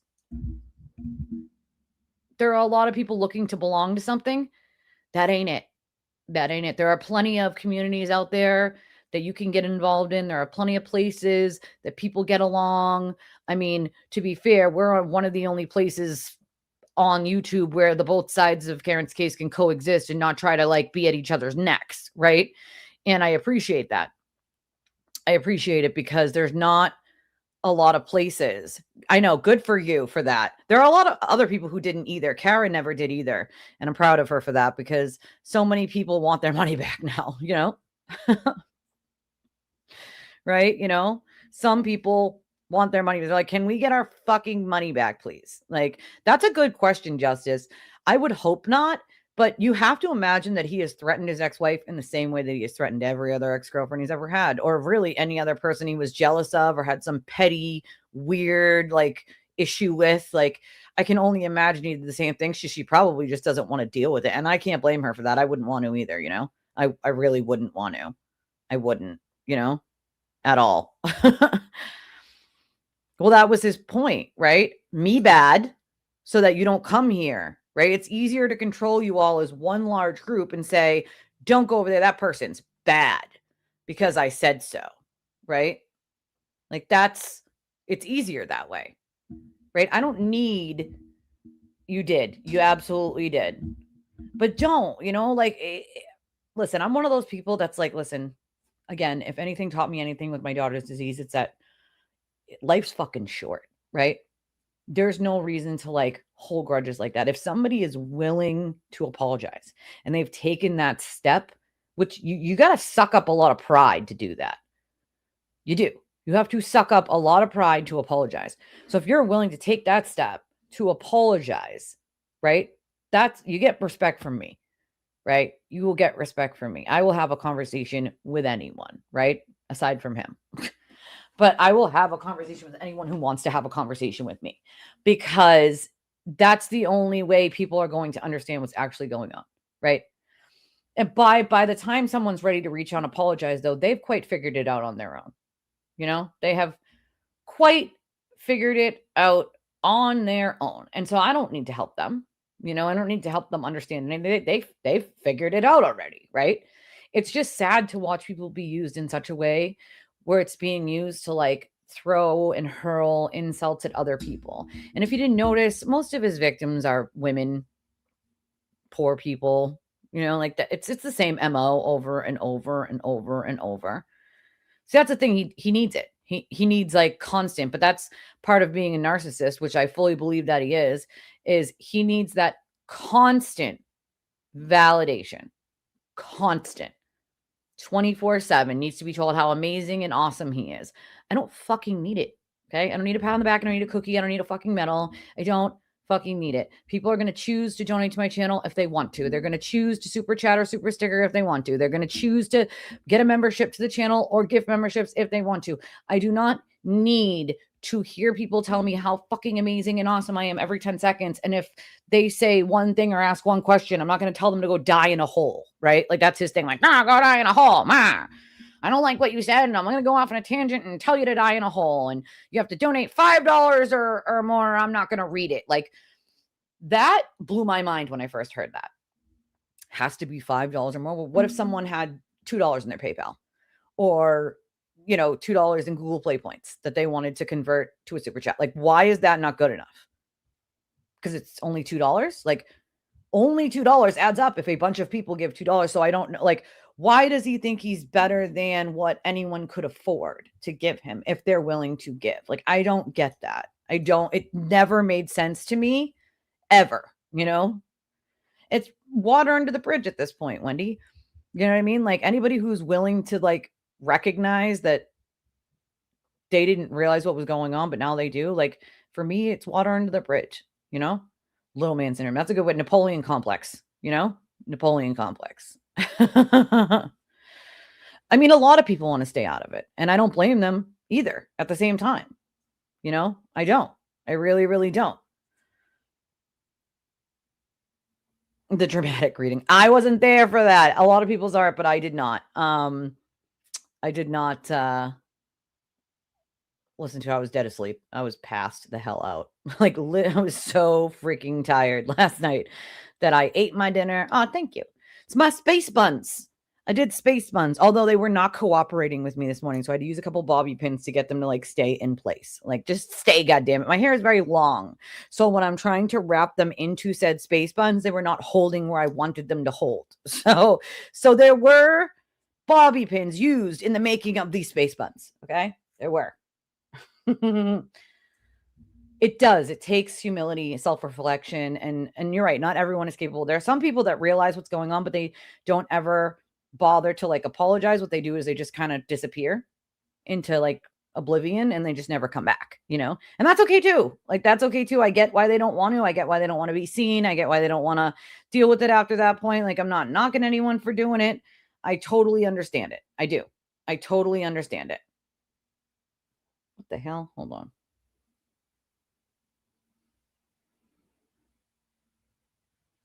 Interesting. Starting February 19th. And in case anybody didn't know, I don't know like exactly what this means for most of you, but this is the email I just got from Venmo. It says, we want to let you know that starting February 19th, 2026, you won't be able to use Visa Plus to send money or to receive money from PayPal accounts. I don't know what that really means because I don't use Visa Plus, but okay. As an alternative, you'll soon be able to use your Venmo account to send or receive money with eligible PayPal accounts around the world using just the recipient's phone number. Okay, cool. If you currently use Visa Plus to receive payments into your Venmo account via Pay Active, Daily Pay, eTip, or MyBamboo, this service won't be affected. I have no idea what any of those things are. Never heard of any of those things. Okay, so if that affects any of you, there's a heads up. Didn't know that was a thing. Don't know what Visa Plus is, nor do I know what any of those other things that they just rattled off were. But public service announcement, I guess. I absolutely love Babs's accent. It is adorable, you know? Well, that's the other thing. He uses easy targets, right? Yeah, they should be. You're right. But X is just kind of like one of those places that just lets anything fly, you know? He's definitely not a man, a boy. Definitely a boy, you know? I don't know who it was that posted it. I think it was the audio. Was that the audio of him and his ex-wife? A child. I don't know if I heard that one. I know there's one of like his kid having a tantrum, but that's from a long time ago. But I don't know who posted it because if it was there, you know, recently or not, I didn't see it. Right? Like, don't call me after your everything stream and ask me how your arms. Like, he doesn't like when you talk about his little dinosaur arms. He's not happy with that. He doesn't like it. He needs his arms. He thinks they look bulky. He's like, how do they look? Did the gym make me look jacked when I was on a stream? Like, bro, no one likes you. All right, stop it. Stop it. I'm sure she probably already is. And that's unfortunate. You know, I would never want, like, no kid should have to see that. You know, no one should have to see that. Google. Oh my God. Imagine. Oh my God. I you know, I'm a forgiving person, but that, like, man, I think it was text messages, I believe, freeze from there, you know? You did? Well, it was more than yesterday. It was Saturday, early Sunday morning. I had 2 boxes. The lady across the street often brings like snack cakes and stuff over that she gets from BJ's. And for the kids, she brings over like whatever ones she'll get, like Twinkies, or like sometimes it'll be like crunch cakes, or like she'll bring like 3 different ones over. We like the mini muffins. She'll bring the mini muffins. And so she'll bring like 3 over, but I had like 2 boxes of Twinkies. There's no chance my kids were going to eat 2 full boxes of Twinkies. So Julie was at my house Saturday and we went out, which we never do. And I sent her home with a box of Twinkies and a box, something else. And I was like, take these with you home so that they don't go bad. And that, you know, like, food is wicked expensive, right? I buy what I can afford. And so when I get things like that, I don't want it to go bad. I don't want it to go to waste. Somebody's got to eat it, man. All right. Someone has to eat it. Someone's got to eat it. Did the dog try to get any? He probably smelled them and were like, Twinkies. I don't eat Twinkies either, so I'm not like a snacker. If I have a snack, it's going to be like a bowl of salad or like cut up fruit or like cucumbers and ranch. So good. So good. Middle school sucks. Middle school sucks just because kids are so mean nowadays. You know, I feel like they weren't as mean when I was a kid as they are now. Like, you know, no idea. No clue. I haven't seen anything. So I mean, but I also don't look. So, you know, I have no clue if she has said anything or not. I would think it's going to be for a kid, you know, it's terrible. Oh, you finished them yesterday. I was gonna say, there's no way. Yeah, I don't know. I don't know if there was one with his ex-wife and daughter that I saw. I think it was just the, ooh, I have funny bones. I love, that's what my coffee is. It's a funny bone. But she did get a box of funny bones one time, and I'm the one that slowly, which I'll eat like one at night, you know, while I'm watching TV, because I don't watch TV. It's only at night that I'll turn it on, and usually I fall asleep half into watching like one thing, because I'm not a big TV watcher. Once in a while I'll watch like a movie with the kids when they're like begging me to or something like that, but only at night. I don't watch TV. Like I might try to put the news on if it's like snowing or something like that, but I'm not a big TV person. But funny bones are delicious. She bought them one time. There's still like 5, I think, out of the 6 in the box. So I've had one. I'm not a big snacker of like chips or snack cakes. I'd rather have like salad or fruit or something like that than have like snack cakes or chips. I'm just not, once in a while I will, but I'm not a big snacker like that. I'd prefer like a meal over a snack, you know? Oh, that was it. The cupcakes, because I had a second box of cupcakes. When does he have time to go to the gym, right? It's like never. He's on Twitter 24/7, you know? Like, you know? Oh, I'm sure he wanted those tummy rubs and a, you know? Her dog's the cutest dog ever. So cute, you know? Him blaming the Commonwealth for the full extraction of this one, yet he's the one. So we all knew, even Lindsay knew, he's the one who shared it with Jason, and Jason released it. We're not idiots, right? We knew that he would share it with someone else so someone else could share it. That's what he has done a million times before, right?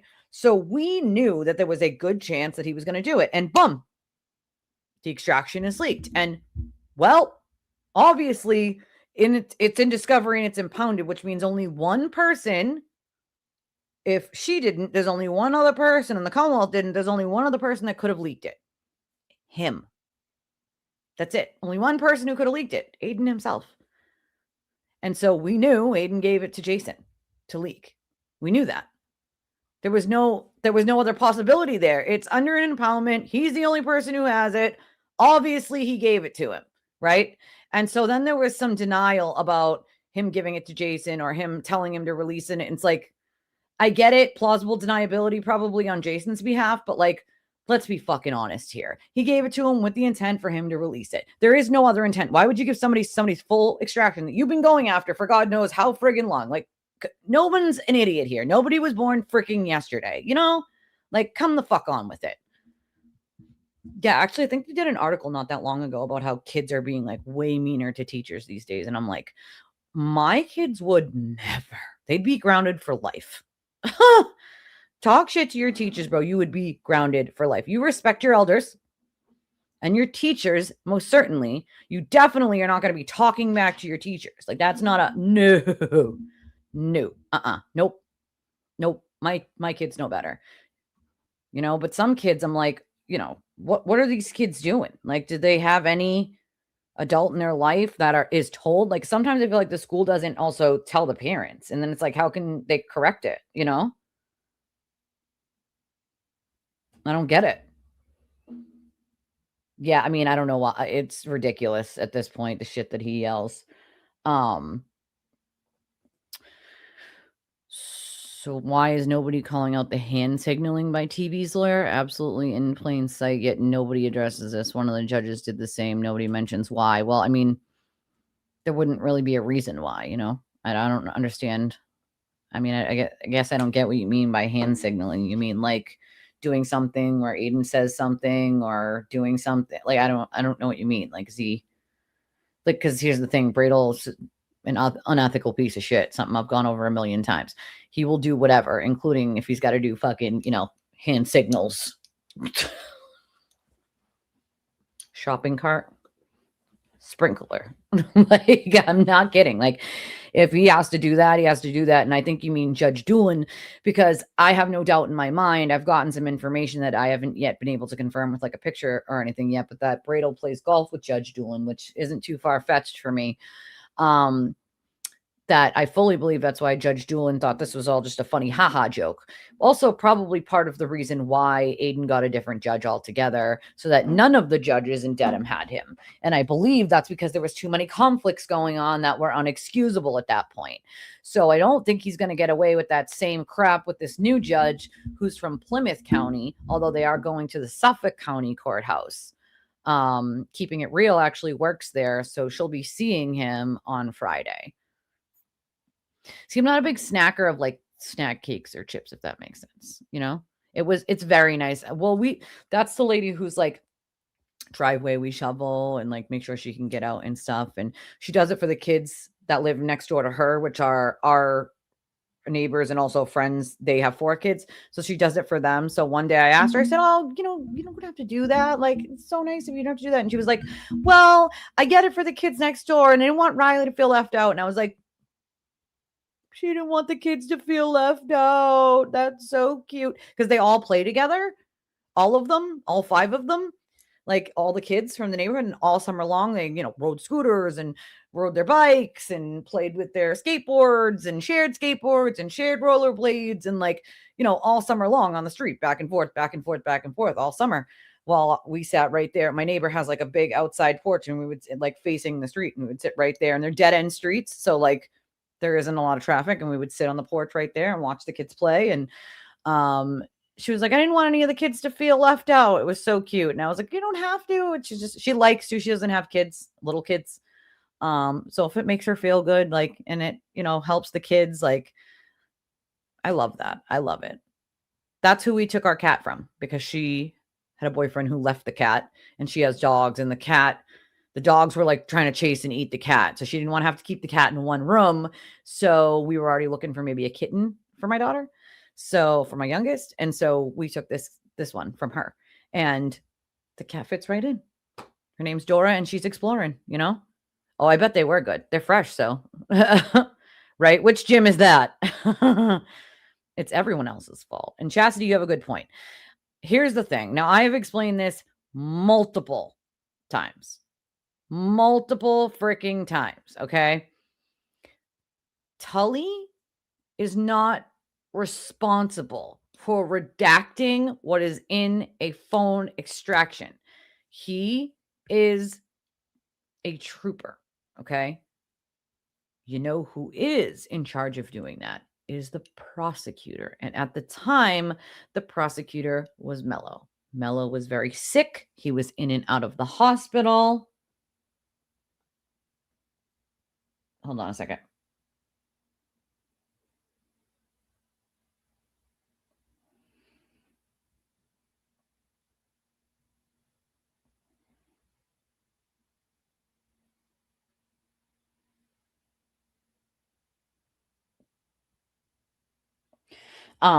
He was then in and out of the hospital. He had cancer. He's, dying. And so he asked Tully to just give the drive to Bradle. Was that a mistake? Abso-fucking-lutely. Even if Mello didn't take the time to redact, he should have had someone else who was helping him in the office do it. Because normally you would not see somebody get a full extraction like that with all of their information. Things that do not pertain to the case would be taken out.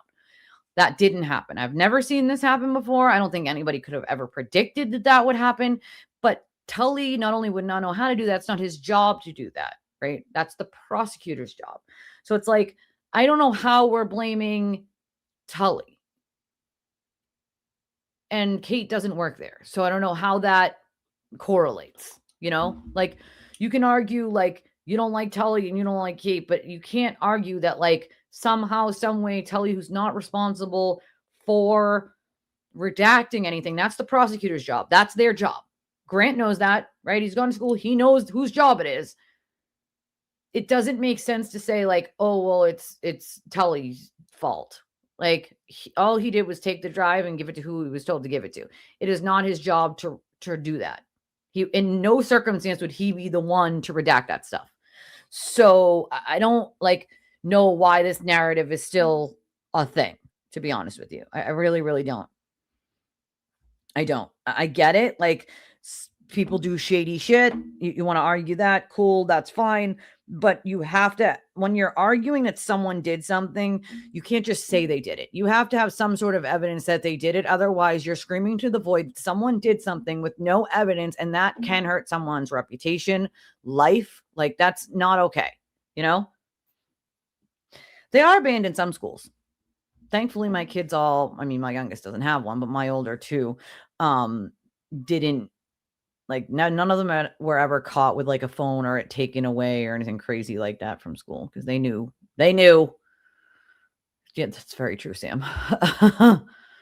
That too, Matt. There are those parents who are like, no, not my kid. Like, if you came to me and were like, my kid did this, I'd be like, and I will take care of that. Like, I'm not the parent who's like, my kid could never do wrong. They're kids. Of course they can. Even if you teach them all the right things, they could definitely do something wrong. But you're right. There are those parents who are like, no, not my Johnny. Can't be my Johnny. And I'm like, oh my God, for the love of God. Has to Google? What do you mean has to Google? I'm confused. I am confused. Yeah, what is Sean like? This whole new conspiracy, like, I can't keep up with the conspiracies. Someone's going to fill me in on some of these ridiculous, absurd conspiracies, okay? Because at this point, I can't keep up with Grant's conspiracies. I mean, I've been in like 5 of them, none of which have been true. And I'm like, well, where was I, for any of that? Just saying, like, where was I for any of that? Like, where, God damn it, fucking where? Like, I don't get it. I don't fucking understand it, okay? Makes no logical sense to me. But Sean on the Gulf is not the leader of a conspiracy, all right? Sean and Chris Koala and 72 other people who worked in law enforcement at some other point. I mean, I worked in corrections. Am I in this conspiracy too? Like, stop with the conspiracies, for the love of God. The fact that anybody eggs him on is the part that I don't get. Like, why are people egging him on? Why are people like, oh my God, you're so smart. This is so great. You're so right. And I'm like, Goose Fraba? Woosa? Like, no, people can't actually believe this is a thing. Like, these 2 lines do not draw together. Like, what is happening? What the fuck is happening? And people are just like egging it on. And I'm like, you can't egg on people who are clearly mentally unwell. It's not smart. All right. Right? The newest hand signal. The guns are that way. The beach is this way. That's the newest hand signal. I got a hand signal for Aiden. It goes like this. It's a hand signal. Oh, thank you, Mrs. Koala. I appreciate you. I was just saying, the only one who gets to say whether Chris has Riz or not is Mrs. Koala. That's the only person who gets to say. Love it. Hard work is always appreciated, He watches too much Narcos. I think he thinks I'm not kidding when I say I think that he thinks he's in the Bourne Ultimatum, that he's going to uncover some vast conspiracy over 3 movies, and he's going to be the hero at the end. He's going to get the girl. He's going to get the conspiracy. He's going to fly off in an Air Force One. Like, I don't get it. I agree with you on this whole comment. I agree. So that's the part that gets me, right? Is that people would rather cover their eyes, cover their ears, and act like whatever Aiden said is true without actually checking on anything at all. And then you have people who come in like idiot. I'm not even a, video intern, and say a few key like tech words about computers, and then people automatically assume they know what they're talking about, when it's very clear to anyone who does know anything tech-wise that she has no actual fucking idea what she's talking about at all. Like, not even a little. So that's the problem, right? Like, that is half of the problem. And he is a dangerous person, People assume dangerous means like they're going to go stab someone or kill someone. It's like, someone dying is a very real possibility, but most likely it would be at some other lunatic's hands or their own, because of what is happening with all of this. And it's like, that is dangerous. Brainwashing is dangerous. Controlling people is fucking dangerous. And that is what's happening, right? Like, yeah, he did a lot of horrific shit. He did a lot of bad shit to Katie, did a lot of bad shit. Like, there's so many people. Like, the list goes on and on and on. Like, imagine going after a terminally ill kid. He had plenty to say about my terminally ill kid. At one point, even suggesting that she might not be terminally ill, which anybody who knows my family even a little knows, like, she was born with her disease. So, like, again, 10 seconds of research would have told you that that's fucking bullshit. Yet people just believe whatever he says. It's really bonkers to me, you know? It's like, yeah, look at a few words. Hey, Deidre, look at a few words. That's all it needs is a few goddamn words, you know? Look, don't just take what he says and assume that it's fucking right. It's not. Most of the time, he's trying to cover up the very thing he's accusing someone else of doing on his own end. You know, it's insane. Oh my God, the Raggedy Ann doll. Oh, I just got the visual. Oh my God, I totally forgot about the Raggedy Ann doll. That was cringe level. That was pretty bad. Like, that was really bad. Like, really bad. It's really fucking bad. Like, really bad. It does. It takes 10 seconds. Listen, I tell my entire audience, like, check. Even when I'm saying check what people are telling you. Always fucking check. Do not just buy it. Hook, line, and sinker, you know? And I just don't get it. Why lie about easy, verifiable shit? Why? I honestly think it's just because people will believe it. It riles people up. And like just as it's drama, drama creates money and revenue. Like, I can't say that it doesn't. It does. You'll see far more people donating to those channels than you'll see mine. Yes, mine's exponentially smaller, but I also don't depend on other content creators to bring me subscribers. I'm not depending on the sewer turtle to give me his subscribers and them to give me their money. Like, I'm building my shit brick by brick on its own. Most people know where and how to donate to my channel. This is my job. I get what you wonderful people are willing to give, and that's it, right? It just really starts to irk me when people are willing to give their money to someone who's blatantly lying to their face and has no problem continuously doing it and is hurting people in the process. That should be the ethical line that's drawn. If you have to do that to make money, like, that's a fucking problem for me. That's an absolute problem. I don't understand it. I don't freaking get it. If there's a court that I can stream, yes, then I will. I absolutely will. If they allow it, then I will. Sometimes the courts don't allow it, but when they do, they don't. He doesn't. He really don't get it. He just doesn't get it. Doesn't get it. Doesn't get it. I mean, weird shit to be calling your shit. You know what I mean? Like, it's weird. It's weird behavior, bro. Weird. He always wants you to look the other way. That's the whole point, you know? Aw, my koala people are getting all the loves. I love it. Love it. Rockstar Journey said, hi, Christina Koala. You guys are awesome. Those text messages posted on that burner phone are truly revealing, in my opinion, a huge bombshell. His patterns are obvious, right? But he always takes advantage of people. That's his main thing. Taking advantage of people, putting people in positions where he wants them to rely on him because he needs something out of them. You know? Exactly. Narcissists, and I fully believe that's what he does, you know? No, I get it. That's why I said, like, maybe you're from a different country and you don't get like the saying, right? Like, when I say like, oh, you guys are gonna love this, I don't mean like you're gonna love it like it's gonna be something you actually love. I literally mean like this is something that you're gonna be like, what in the actual fuck? But I think maybe that's like maybe it's an American thing. You know what I mean? Like, maybe it's an American thing. Well, that's the other thing, is be mindful of what you're allowing people to tell you and believing, you know? It's just insane. Well, there's a lot of corruption in government entities. I feel like if in any government entity, you could find corruption if you were looking for it. That's my full belief. You know, any government entity is going to have someone filling their pockets on the backs of all of us. It's just reality. It's unfortunate, but it's reality. You know, it's sad. And the only way that stops is when a lot of people come together. Not a little bit of people, but a lot of people come together. When a lot of people come together and say, no more, not doing this anymore. We're going to step up. We're going to say this is not okay anymore. And in the same aspect of, if people step up and say, we're no longer going to support the turtle. We're no longer going to watch the sewer turtle. We're no longer gonna, what the fuck is this? It's worth the laugh. Oh boy. What is this? What is happening here? Oh boy. Hold on. I'm trying to see what this is exactly. It's worth the laugh, Chris said. This was 22 hours ago, but I'm just, oh, damn it. The video's unavailable.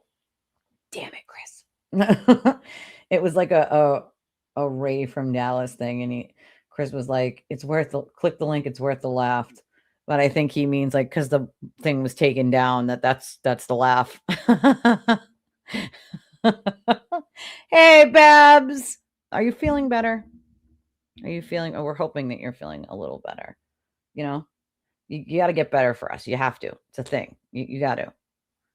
You've got to get better. So what's happening here? Ooh, okay. Wow. All right. So it looks like Mike's firing back on maybe Brother Counsel. Okay, so this is Mike's tweet.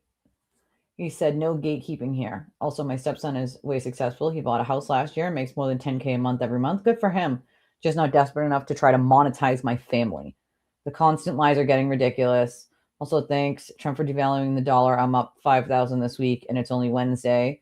This is 3,196 returns shown made on just one of my accounts this week. Good for him. I wish I could invest that one. Money Making Mike was the only thing you've been correct on, and it looks like it's a thing. Do you have the appeal on Kelsey Fitzsimmons you can send me? Mike said, yes. What's your email? So it looks like someone is like attempting to claim that like Mike would be gatekeeping Kelsey's case, which that's just not who Mike is, you know? That's weird. It's weird. It's weird. I don't understand, like, why is it Jess he's snapping back at? Okay, got it. Because I'm like, who the hell? Oh, so he's just showing like he offered to give it to Brother Counsel. Got it. Okay. No, Mike's never been gatekeeping, you know? Oh my God. So I heard that last night. So like, God love Nina. I get it. She wants everyone to get along. I totally understand it, but she really needs to understand this thing that she keeps saying, which is everybody needs to stop talking about him. And everybody just, you know, he likes the attention, good or bad. Let me just fill Nina in. Okay.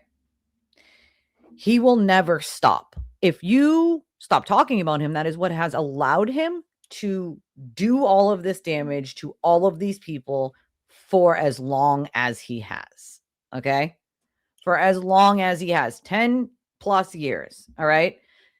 That is how this happened, is by people being too afraid to speak up and not speaking up and only being a couple people at a time. Therefore, everyone ignores them and just assumes they have Turtleboy derangement syndrome, something he made up to explain away why people don't like him. All right. Let's just make that abundantly clear. His derangement syndrome, he ripped off from Trump derangement syndrome, by the way. He made up and and he had Bettero put in a legal filing, not for nothing, but both Bradel and Bettero should really be fucking ashamed of themselves to put a fake medical condition in an actual real legal filing. That is just cringe level. Okay. But we're talking about his way of explaining away why so many people don't like him, right? What in the actual fuck is wrong with people to actually like repeat that? Like, you just have Turtleboy derangement syndrome. No, we just have common sense. Okay. And it's not about, quote, hating Turtleboy, as Valerie likes to claim every 5 minutes. And that girl don't know whether she's fucking up, down, sideways, who she's friends with, who she's not friends with, whoever will give me that pick me energy, I guess. It's not about hating Aiden. It's about him hurting innocent people, families, people's livelihood, people's place to live, people's jobs, schools, like you name it. Ex-wives, cousins, brothers, uncles. He's called all those people, not just his minions, himself. He's called people's parents. Like, I'm right. Like, let's throw this out there. Leah's been dealing with him for 7 years. She's been said nothing for years and years at a time, and nothing. He will still not stop talking about her. The being quiet thing doesn't work. It's been tried. All right. It has been tried. We have all tried it at one point or another. All right. It doesn't work. I'm seeing more pushback now than I really have ever seen before on him. And a lot of people starting to wake the fuck up to what he is, who he is, and what real damage he does in real people's lives. A lot of people sit there and say, like, well, just log off. It's just mean, he likes to play it like, oh, it's just mean words on the internet. Just log off. No, it's not just mean words on the internet. You can't just log off. You could log off all you want. Are these people going to stop calling your phone, texting you, sending death threats, sending you things in the mail? No, they're not. Nope. Calling your relatives, trying to send DMs to people they think you know, that you don't even know? No, they're not. They're not. They continue to do it for years, over and over and over. You can't just log off from real life. You could log off from X and go off of X and it continues on. So for all the people who are like, just log off then, that's not the way it works. It's affecting real people and their real lives.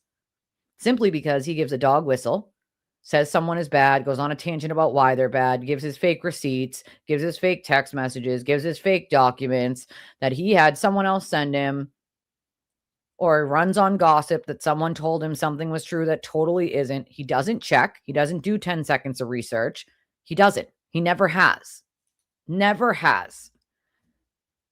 There's no line he's not willing to cross. That's half the problem, right? Most people have, ethical boundaries or just personal boundaries that they won't cross. He doesn't have those, right? So for instance, he's willing to throw shade at this many people and go after their families, their kids, their livelihoods, their this, their that. Most people are not willing to like go after his family, go after his, ex-wife, his kids. Is like, that's not normal behavior. Like, why would anyone ever drag someone else that has nothing to do with it into it? But him and his minions are, all right? That's not normal. How many people have told everyone that, like it's everyone refuses to fucking listen. We have told Nina this, I feel like, a billion times at this point, and God love her for wanting like peace and all, but that's just not a feasible solution. It never will be when it comes to him. I just don't think she understands the nuances of what we're dealing with, right? She just sees it as like, okay, he's an internet bully. It's far more complex than that. Far more complex than that. And it's like, she has to listen. She's not like listening when we're telling her like, this is not a feasible solution. Well, can't we just, no, you can ignore him all you want, right? You can do whatever you want. But most of us are not willing to just drop the ball and stop, because if we do that, who else is going to take up in our places?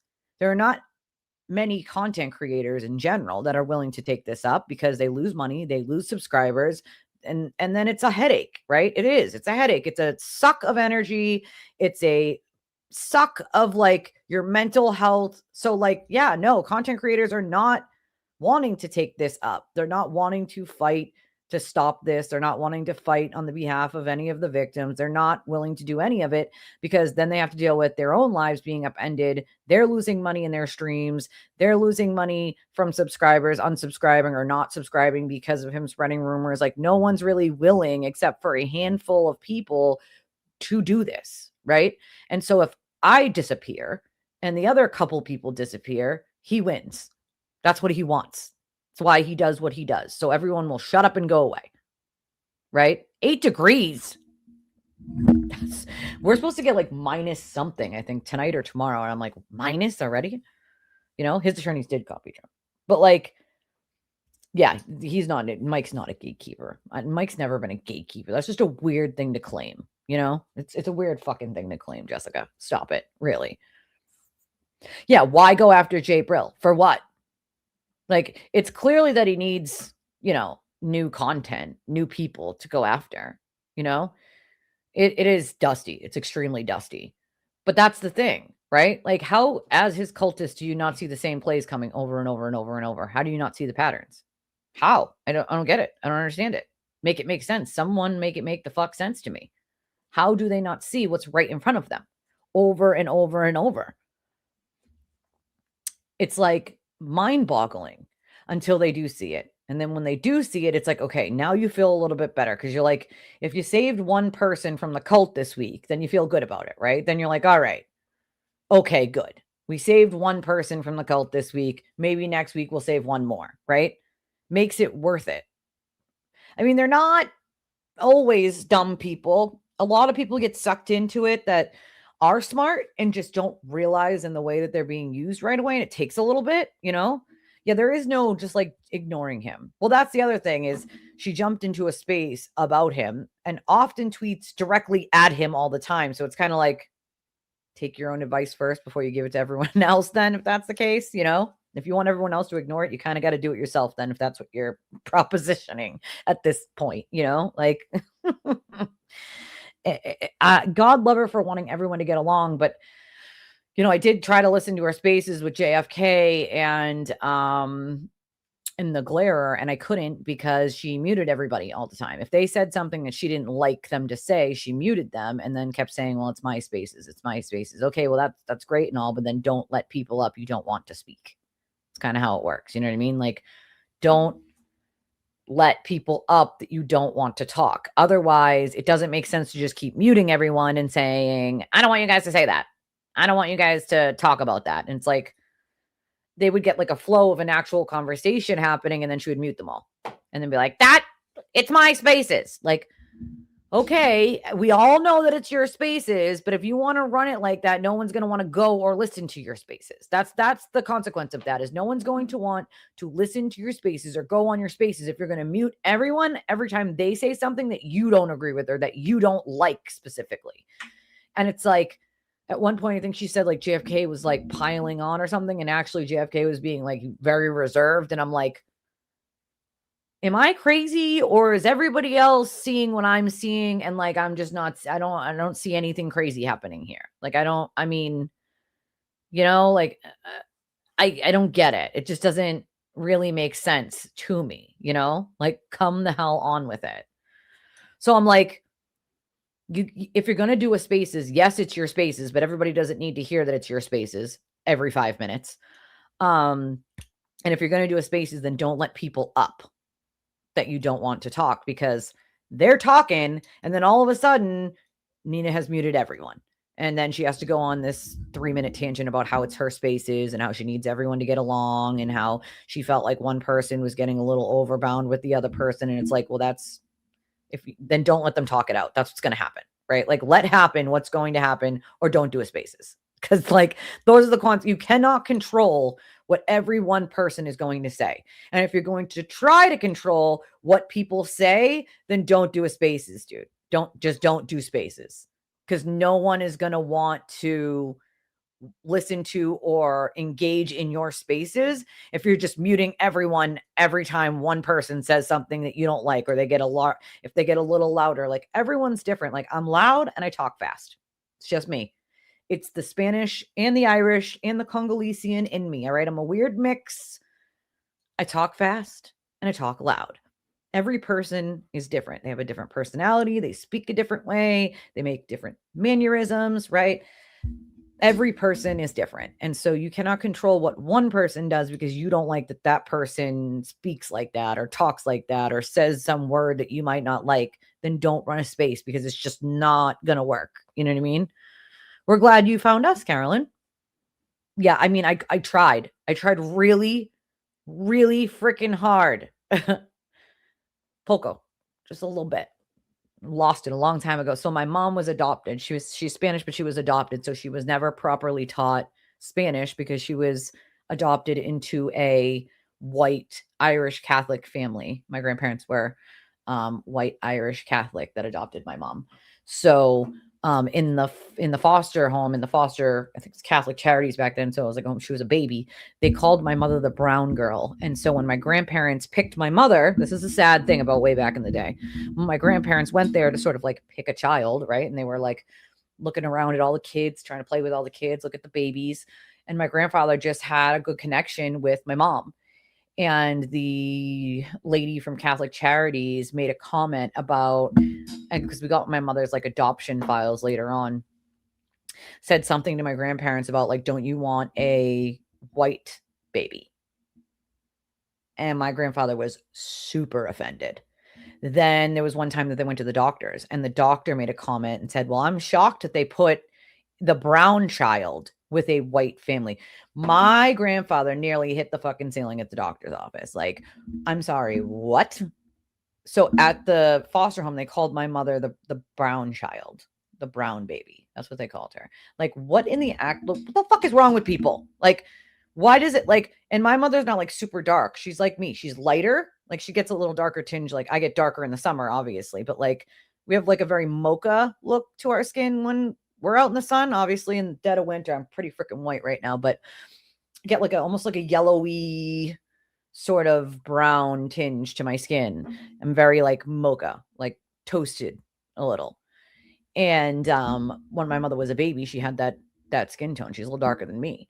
And that's what they called her. My grandparents were like so flustered that people kept making comments about what my mother looked like and that they were so white. Like,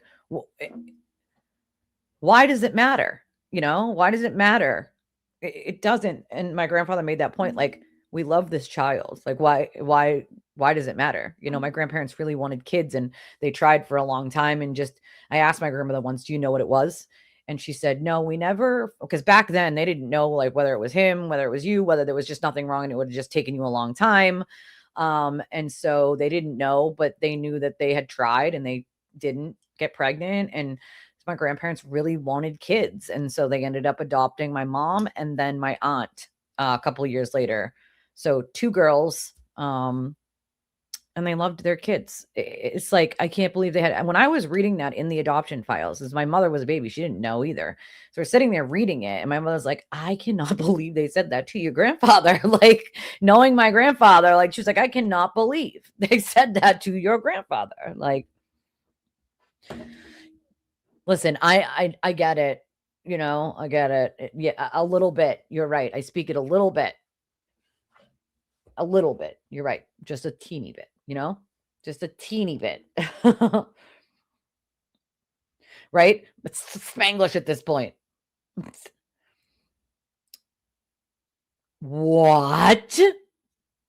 The fact that kids feel comfortable even saying the N-word is like, blows my mind at this point. You know what I mean?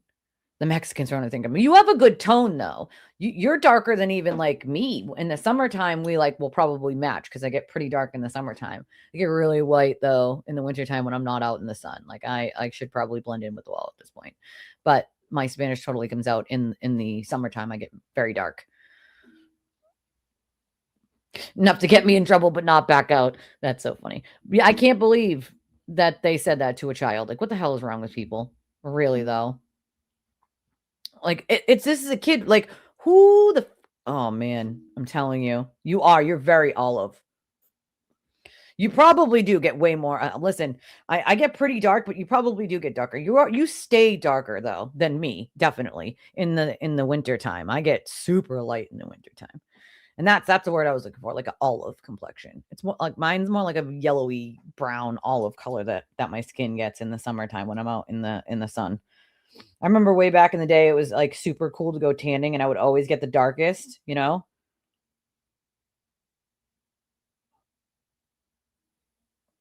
I would always get the darkest. My niece and nephew are mixed, and they are beautiful. They have beautiful skin tones. Beautiful skin tones. I'm Congolesian too, and I found that out on 23andMe. Who was on the spaces last night talking about 23andMe? I can't remember which space it was I was listening to, but they were like, have you ever done your 23andMe? And I was like, that's how I found out I was Congolesian, West African, Puerto Rican, and it says Irish/Scottish. But I did my DNA ancestry, and that's how I found out. And I was like, Congolesian, like, where did that come from? Right. And it shows you like a map of like where your ancestors were and where they came from. It's really cool. It's very, very cool. It was really, really cool. On day 3. I would love to go to Aruba. That's one place I've never been. I've never been to Aruba. I would love to go to like St. Croix or St. Thomas. That's on my bucket list. You know, I always wanted to like buy like a Class A when my kids are adults one day, hopefully, and like travel the world. That'd be amazing. Just travel the world. It'd be so. I say that about my oldest because she's darker than me. And I'm like, and my middle has these big blue eyes because her dad has like big blue eyes. And my best friend, God rest her soul, used to joke with me all the time about my middle. And she'd be like, you sure you didn't steal this baby from the hospital? I'm like, you're not funny. You're not funny. No, I gave birth to her with them big blue eyes and all. Right. Like, she's like, you sure? Sure she's not adopted. Like, no, she's not. All right. I know. I was careful with like where, because you can upload it to other websites if you so choose, but the websites will actually tell you that they're allowed to give it to this place, that place, this place.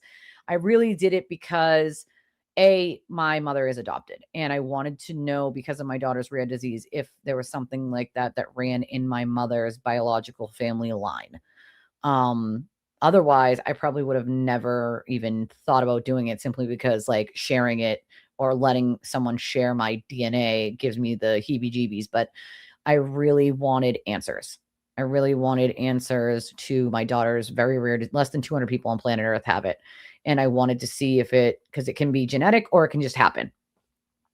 And I really wanted to see if anyone in my mother's biological family had it. And unfortunately, nobody did. So it's one of those things that just happened.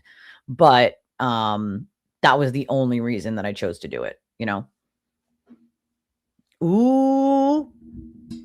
Yeah, it's too expensive for me. One day I will. One day. Aruba, Jamaica. I haven't been to the Bahamas either, or Bermuda, although I don't want to go missing in the Bermuda Triangle. All right. I'm not a fan of that. All right. I do not want to do that. Well, that's true. They have all your stuff because you were a trooper, right? So they already have all they're going to get from you. All right, let me see if I can find something else that I wanted to show you guys real quick. Oh, that's okay. Spell check. I don't even spell check. I just type it really fast and do like a million typos because I'm typing it too fast. Let me try to find something here that I was looking for you guys. While I'm doing that, if you guys do me a favor, hit the like button. I'd appreciate that. Hit the like button, the subscribe button. Those are all free to do, of course. If you'd like to donate to the channel, we have a bunch of ways. In the description of the video are more ways, but the basic ones are Super Chat, Super Sticker, get your membership to the channel. You can gift memberships to other people. I gift 10 at the first of the month because YouTube gives me 10 that I can give away to all of you. A lot of people don't. A lot of content creators don't give those 10 away because, well, they're losing money. And it's like, I'm going to give them away because YouTube gives them to me to give away. I would like to give them away. So I do. The first is coming up. So I'll have 10 more to give away on the first. Sometimes I'll do it 5 and 5, but I like to do it. So eventually come the first, I'll be giving those away, but you can also buy your own membership. People can gift memberships, super chats, super stickers. And then we have the basic straight to the creator ones, which are Cash App, Venmo, and PayPal. We have all of the other ones like Chime and Revolut, and in the description of the video with our Amazon wish list. And at the top of the chat, pinned to the top of the chat, is the way that you could do a credit or debit. You can remain anonymous on any of those. Remaining anonymous, a lot of people want to do, and I don't blame them. I totally would too.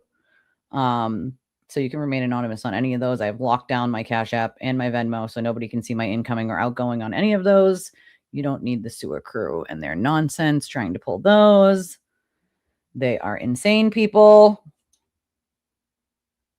My phone today is just like, usually it pops up and someone's giving me like a clip or information I got to look into. But today it just seems to be push notifications. Like, I don't want push notifications. Okay. God damn it. Yeah. Straight to the creator would mean like it doesn't go through YouTube and YouTube doesn't take a cut. Super chat, super stickers, and memberships, YouTube takes their cut. And creators don't get paid until like the next day. I mean, the next month. They get paid like the month after, which is so ridiculous to me. Okay, what did Chris post? And he did it with a picture of Betero. I'm going to ask this person for the lotto numbers. Oh boy. Still with the BLT. I have to believe that account is someone closely related to Aiden in some way. Either that or they're very obsessed with him and they would really like to help him out of the shitty situation he's in, because I don't know why anyone else on planet Earth would want to go this hard and be this wrong, right? This post is proof that Chris forges and fake screenshots. Please post and reshare this. That's completely false, BLT. Nothing is forged. Nothing is made up. Only Aiden does that. Everything we have put out is real. And then he says, no, there are inconsistencies all over the place in this that don't square. They're in this account that popped up a couple days ago and was probably them the entire time. Hate to break it to you, bub. Oh, it could be. Could be Jimmy or Microdots. Hate to blame it to you, bub, but guess what? Nobody's trying to make it look like Aiden. Nobody was probably them the entire time. It is Aiden. It was him the entire time. And I'm sorry that you cannot come to terms with that. I'm really sorry. Like, they don't seem to want to grasp that it is Aiden. Like, you really think we would go to the lengths of just saying it was him just for fun? Like, I sure the fuck wouldn't. I'll tell you that much. I'm not just going to be like, yep, that one's him. I could say I think it is, right? But in this case, I was sent the raw data from Proton yesterday or the day before yesterday. I went through it. Like, it's real. It's him. Like, there's no ifs, ands, or buts about it. The IP addresses match to where he lives from his house and his devices. Like, those IP addresses line up. So it's like, you cannot say it's not him. It's him. It's him. So I don't know why BLT is going so hard. I really don't. Or Video Jesus, because you're both making yourself look like buffoons. And really, after last night, after him saying, like, well, who cares if it's my IP address and who cares about my stock accounts? Like, he's admitting it's him, dude. What more do you want?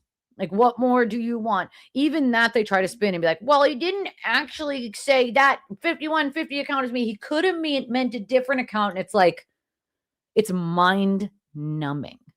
It's actually mind-numbing. And I have no doubt that out of the 558 of you currently watching this from the 3 platforms I'm streaming on, that some of you are cultists, right? Some of you are cultists. I could care less if you want to keep putting your money in a pile and flushing it down the toilet or burning it. Do as you wish, right? You want to keep supporting that behavior, cool.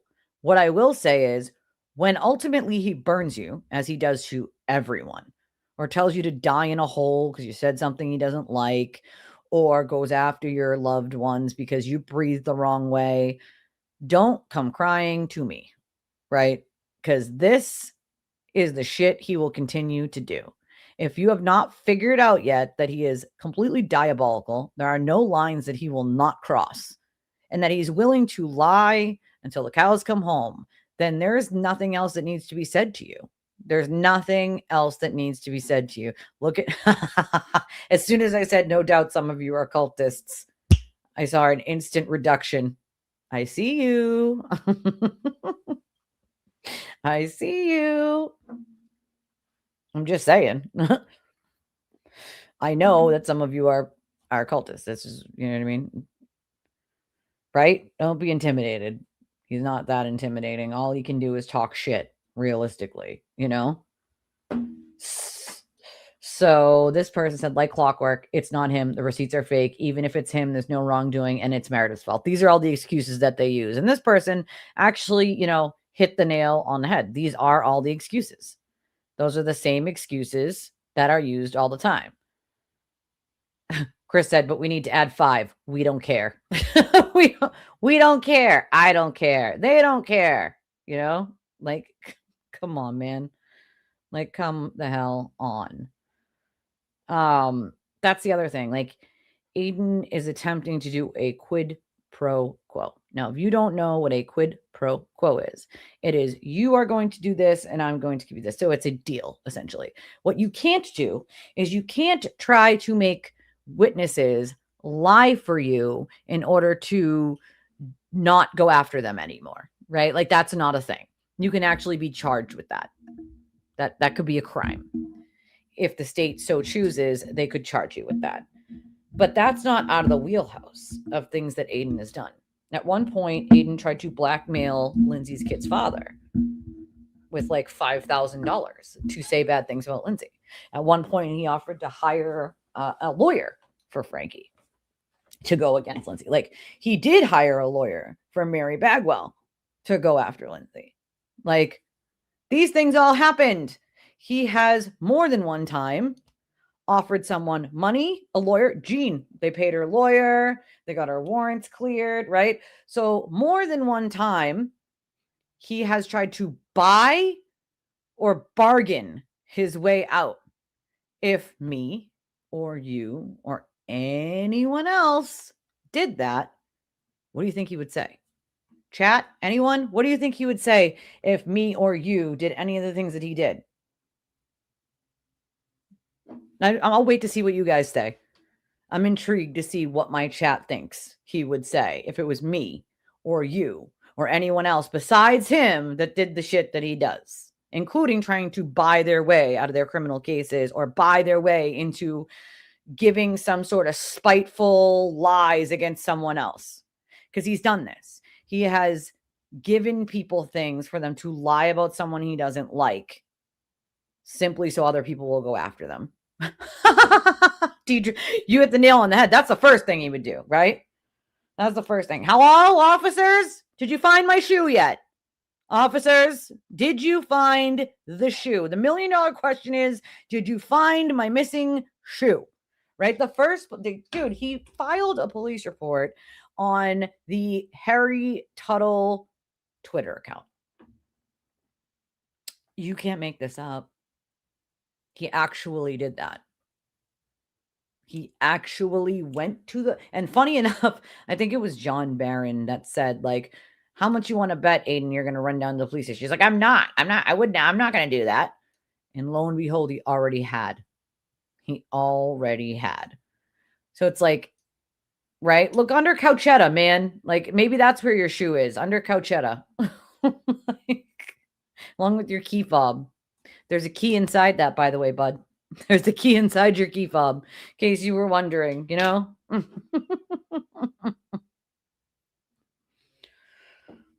Oh, man. I guess Kirk Minihane, the last 10 minutes of whatever show, was like saying that he's not, like, doesn't like some of, like, you know, Aiden's minions there. And it's like named them, right? Nothing's ever my fault. It should be his merch. Should be. That should be his merch. It's all everyone else's fault. Duh. You know, for someone who claims that all the police are corrupt and all the DAs are corrupt and everyone's corrupt and everybody's out to get him and everything is one giant conspiracy against him, always, all the time. He's hacked. He's, you know, corruption. He sure calls the cops a lot. Missing shoes, sock accounts on X. You know what he does, though? He makes fun of other people that try to get real orders on him to get him to stop harassing them. He thinks that that's funny. Apparently, he doesn't think it's noteworthy, though, when you go and make police reports about fake accounts on X like he does, or when you call the cops about a missing shoe. Just saying. That's not newsworthy. All right. It's only newsworthy when someone else does it. Now, if I called the cops drunk over a missing shoe, it'd be all over the internet. Let's just throw that out there. You know, you lost your boot once. See, you know, still amazed at that. You took it off while you were walking. I mean, maybe they have your boot. Maybe they can give Aiden your boot in place of his missing shoe. You know, it can happen. It could totally fucking happen. They could give you his shoe and they could give, you know, him your boot when they find it under Couchetta. Under Couchetta, goddammit. Under Couchetta. Hold on. Let's see.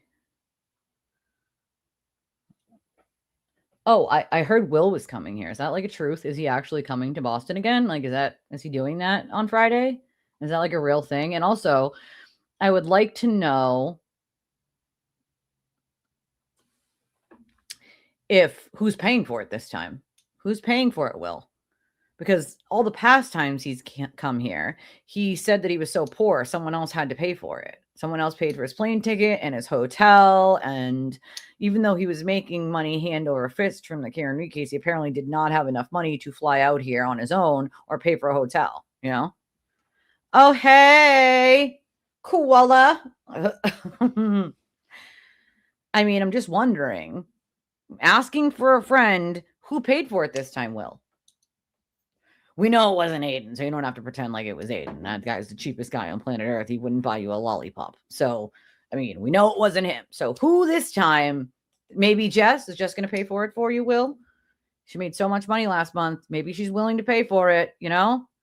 He has to bring his Mexican Jordans. I mean, they're famous now, right? Well, it sounds like my grandmother. Back in my day, we walked 2 miles uphill in the snow to school. That's legit. Sounds like my grandmother. The missing shoe was in reference to Aiden actually calling the cops when he was missing a shoe at Meredith. That was what I was referencing, was Aiden actually called the police about the shoe, and they were like, we don't do that. The cops literally said, like, we don't do that. Maybe you should go to sleep, bud. See, that's what I mean. When you got the restraining order, what, court audio, 3 streams on it, but it's not worthy of a stream to call the cops for the missing shoe you have at your girlfriend. But by the way, Meredith said he had multiple pairs of shoes there. Right? Multiple pairs of shoes. He says it's a first class seat. Shut the fuck up. Shut the hell up. I can't even. It's very nervous. JFK and crew are going to show up and ask specific questions. I mean, they're allowed to ask questions. It's the public, right? I mean, I thought Will said that was perfectly okay, right? Didn't Will say that's perfectly okay, that people are allowed to ask questions? It's not a crime, right? There's nothing wrong with asking someone questions. They're allowed to do that, right? Oh my God, shut up. Let me see. Let me see. Let me see. I want to know who paid for it, because Will has never been able to pay for it on his own, or at least he claimed to other people he couldn't pay for it on his own, even though, I mean, we know he could. Sell that car outside, dude. Couldn't get a ham. It's Couchetta. He's at the police department with Couchetta, folks. Let me see if I can blow this up a little for you guys to see it. To be filed, TB's reports. It's just a stack of reports. It's a missing shoe poster. It's Couchetta. Oh, you guys can't see it because of the glare. Damn it. Oh, there it is. This is Couchetta, everyone. Those are his stack of reports he brings to the PD all the time. You know, stack back there to be filed. I mean, at what point does a police station actually have to be sick of him?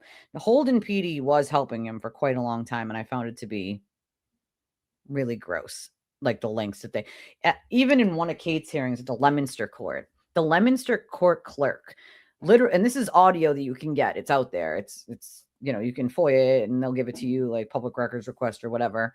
And in it, the Leominster court clerk, it says that he is seriously concerned at the way that the Holden PD has been used to help Aiden.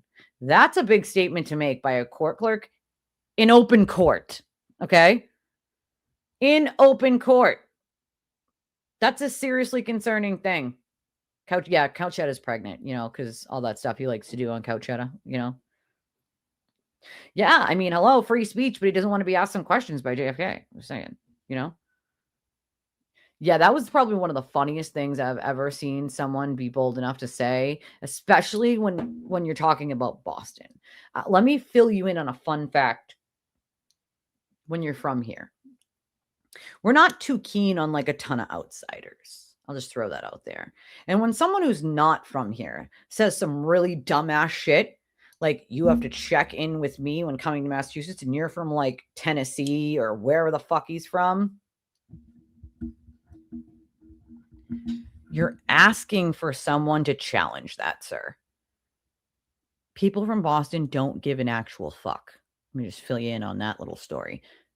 They actually don't care, right? They're not actually don't give a fuck. And so what you're doing with a statement like, look, my kid, look at what my child did. I just noticed this just now. She turned my pillow upside down. Little bugger. Little bugger. She's not even tall enough for this to hit her head. But you're asking for someone to challenge you at that point, bro. Like, come on, stop it. That's ridiculous. You know? I mean, you're going to get a crick in his neck. Keep looking for JFK. I mean, free speech, right? They can ask questions. They can show up at the airport and just start asking questions. What's wrong? You know? Who's, which thing? And a Leominster court clerk said that at one of Kate's hearings. That he was seriously concerned at the way the Holden PD had been used to help Aiden. And then the way that they had basically like been manipulated by him. But I don't believe they were manipulated because they had been helping him for quite some time. There were some serious issues with the Holden PD doing some dumb ass shit by him going there over and over and over and demanding people be charged with things that there was no reason for them to be charged with. And ultimately, he would just keep going back and back and back and back until they gave in, right? And so things that clearly should not be on a docket or people shouldn't be charged with, the cops were just doing it to get him to go away. That's not good policing, right? And so they can see how many times he's done that. The court. And so that's a serious issue. That's a serious fucking issue. I do believe that he has to know somebody in Holden PD at this point for them to even take him fucking seriously.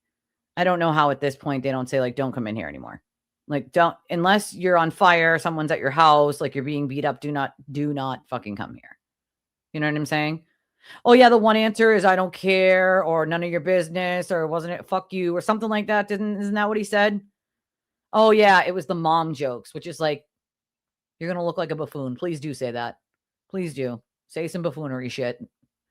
Definitely say that in the middle of Boston. It's great advice. Definitely do that. That's sage advice.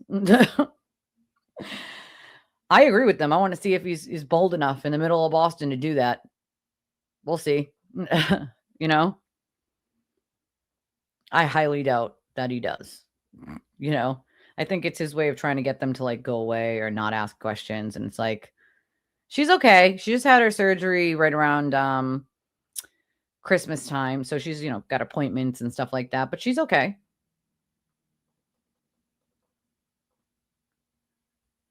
Yeah, see, we're not overly polite here in Massachusetts and definitely not in the Boston area. I'll tell you that much. Definitely not. We're a little bit rough around the edges, I'd say for sure. Yeah, it was gross. I mean, on par for him though. On par for what he thinks his Turtleboy audience needs to hear. You know? Yeah, he's gonna get a kick in his neck. A crink in his neck. A crick. A neck crick. A crick. Gonna get a neck crick. I mean, to be fair, I feel like Aiden gets a lot of neck cricks because he's constantly looking for the Silverados, like peeping out the windows, looking for the Silverados, looking behind him, looking for the Silverados, looking next to him, and every truck that drives by, he is looking hard for the cop car Silverados, or even just SUVs. I remember he did one stream, like, oh god, this is probably close to 2 years ago, where he admitted that he was paranoid and looking for like at every SUV or truck he saw, he thought was a cop. What a way to live. You know what normal people who don't commit crimes do, even if they're out on bail? Guess what?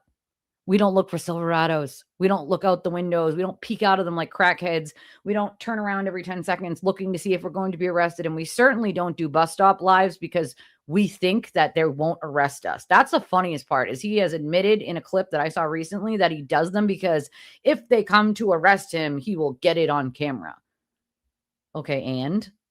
You think the cops are just going to let you continue to stream while your hands are behind your back? Yeah, not going to happen, sir. And if you think a camera is going to stop them from arresting you, you're delusional. Not saying that he's not clearly not delusional. He clearly lives in his own la la land. That's for damn sure. But do you really think that's going to stop them from arresting you, sir? You know, like, come on, stop it. Listen, I think that's the immediate thought that goes through my head. Anytime I'm somewhere else, like you said, down South Florida, anywhere like that, you know, my immediate thought when I'm down there and like somebody cuts someone off or somebody does something really douchey is like, oh boy, these people would not survive in Boston if you acted like that here. It's not. No, not all police wear body cameras. So that's not true. So our state police detectives don't have body cameras. And some cities and towns don't. That depends on if they're willing to spend the money on body cameras, if the city like residents demand that they get them, like all sorts of things go into deciding whether they're going to pay the money for the body cameras or not. And so not all the state police is not like all camered up. And I would suspect that it would be state police withholding police assisting them if they were to arrest him, that it would be both entities. And if he's real lucky, maybe he gets charged federally as well. They have them in the cruisers so that we had like the back seat cams, which is how we can see Aiden crying from his first ride in the cruiser about being arrested, like the baby back bitch that he is. And I've said this many times, like, that women first entering jail, first going to jail, most of them don't cry. You are such a bitch, bro. Like a bitch, a real baby back bitch. But no, not all of them have them. No, our detectives don't wear body cams. And most of the time, that's what you're going to see dealing with Aiden's case is a detective. Most likely Tully. Funny enough, the one that he doesn't like.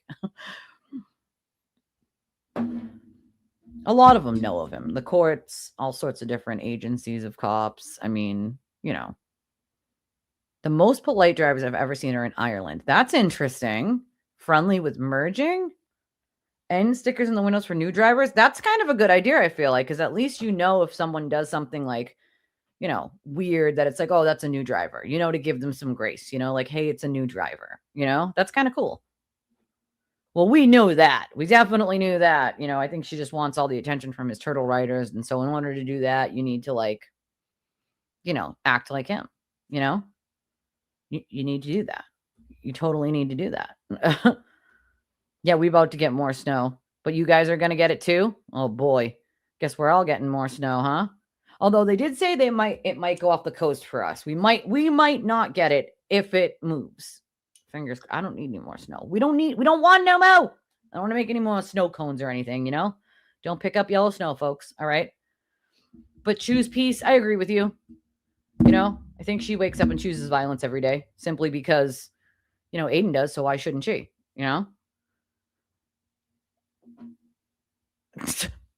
Wait, just did a video talking about people who are criers. Shut up. Tell me that's not true. I can't. Shut the hell up. Tell me that isn't really true. If she actually did that, I can't. I can't. The hypocrisy and the tone deafness of some of these people is like, Woosah. Now, I mean, I know that out of according to him, he has friends who are, so he has one friend, by the way, one. And you never know who else has friends that are in the state police. He's probably not the only person here in Massachusetts that knows a state police officer. Just saying. I love that he goes with that one friend that he knows that he barely talks to, who's a state police trooper. That guy's not helping him out of any trouble. Just FYI. That guy's not going to help Aiden and bet his career on it. Oh, they do in Australia too? I love that. We don't get remote days. We just get snow days straight out. There's no remote days. They're not sending them home with computers anymore. That stopped like 2 years ago. So now it's just a straight snow day. Yeah, I've never been to Ireland. Someplace that I definitely have on my bucket list, along with Australia and St. Croix and St. Thomas and Aruba, all the tropical places, and Nashville, California. Ooh, that's so awesome. I mean, that's my point, right? Like she cries an awful lot. Like, listen, there are plenty of times that I want to cry. Plenty. I'm not going to sit on my stream and cry, right? Like I've probably cried on my stream maybe 2 or 3 times. And that's when talking about things like suicide, which I lost my dad to, or just real awful, cruel shit. Or my family. That's the only time you're going to get me to cry. I don't just cry. I'm certainly not going to cry over some of the shit she's cried over. And if I do, it's going to be at home, not on a stream, right? Like it's just not going to happen. Oh, I love that. You guys, you're gonna have to send me pictures if you have any. I really want to see what it looks like. I want to see. Do they still have like old cobblestone streets down there? You know, I don't think I could drink alcohol for 6 months after that trip. Probably not, right? It's Ireland. Want to go back just for the puffins, Chrissy said. No, thank you for you guys all being here, of course. You know, I probably have another like 15 minutes with you guys before I got to go anyway. But I appreciate all of you guys being here. There's almost 800 of you watching across 3 platforms. So that's a pretty good number. We are at 799 right this minute. Oh, there's the 800. There it goes. Willie Boy can get his neck readjusted to the moment TV turns quickly. Blackstone Valley High School does remote. Interesting. We don't get remote anymore. They stopped giving the kids computers like 2 years ago to bring home, unless you're in high school, you know?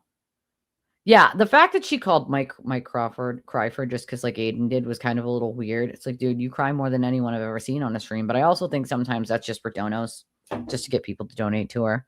Oh, she's sad. Send her money. Like, we're all fucking sad. We're all going through shit, bro. All right? Weird. It's weird, bro. It's fucking weird. It's weird. It's definitely ironic. It's definitely ironic. Have been to Ireland and Galloway. They have signs spray painted to the curbs so people look for traffic in the right direction because they drive on the wrong side. Oh, that's right. They drive on the opposite side, right? I don't know how. I don't think I could do that. I think I would be so used to driving on our side that I would get there and probably get into a crash. All right. The steering wheels are on like the opposite side of the road too. It's like weird. All right. It's weird. It's freaking weird. Oh my God. Do I even want to know what they do to that thing? Like, I probably don't want to know. Right. Like, I can't.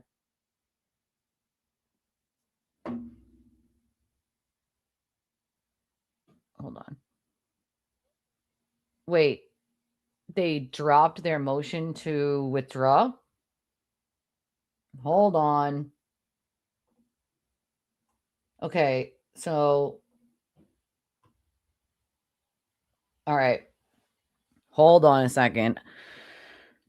I don't know if this is true. I'm going to have to look into this, but this person is saying that his court date this Friday was changed to a Zoom and no longer a motion to recuse, now a status hearing. They said not confirmed, though. So I don't know if that's true or not. I would have to look and see if the system tells me or not, if that's really happening. That would be interesting if it was changed to a Zoom, because I don't understand why, unless they weren't arguing maybe Bettero is saying he can't be here, but it's like, that's your fucking problem, dude. That's your problem. That is your problem. And then Aiden made a post apparently 2 hours ago talking about Jabril, saying, finally, someone's gotten Jabril on for an exclusive interview. Okay, cool. Like, what in the fucking hell? I don't know. So that's the thing, right? I don't know. Bettero posted that he is in Boston this morning. Yeah, he was supposed to be here for like a game. Remember, we got the text that here, let me show you actually, because Chris had it up, I think. And so it's like still, apparently they switched to using Signal. Him and his attorney switched to using Signal, yet we're still getting screenshots of his Bettero texts. Isn't that amazing? And so Bettero had said that he was going to be here Wednesday and leave Wednesday for a basketball game. And he was going to be here with someone mysterious, someone they know, he didn't say in the thing. And I think Aiden said something like, oh, Melanie Little. And he was like, Melanie doesn't need an introduction or something like that. Let me find it for you guys.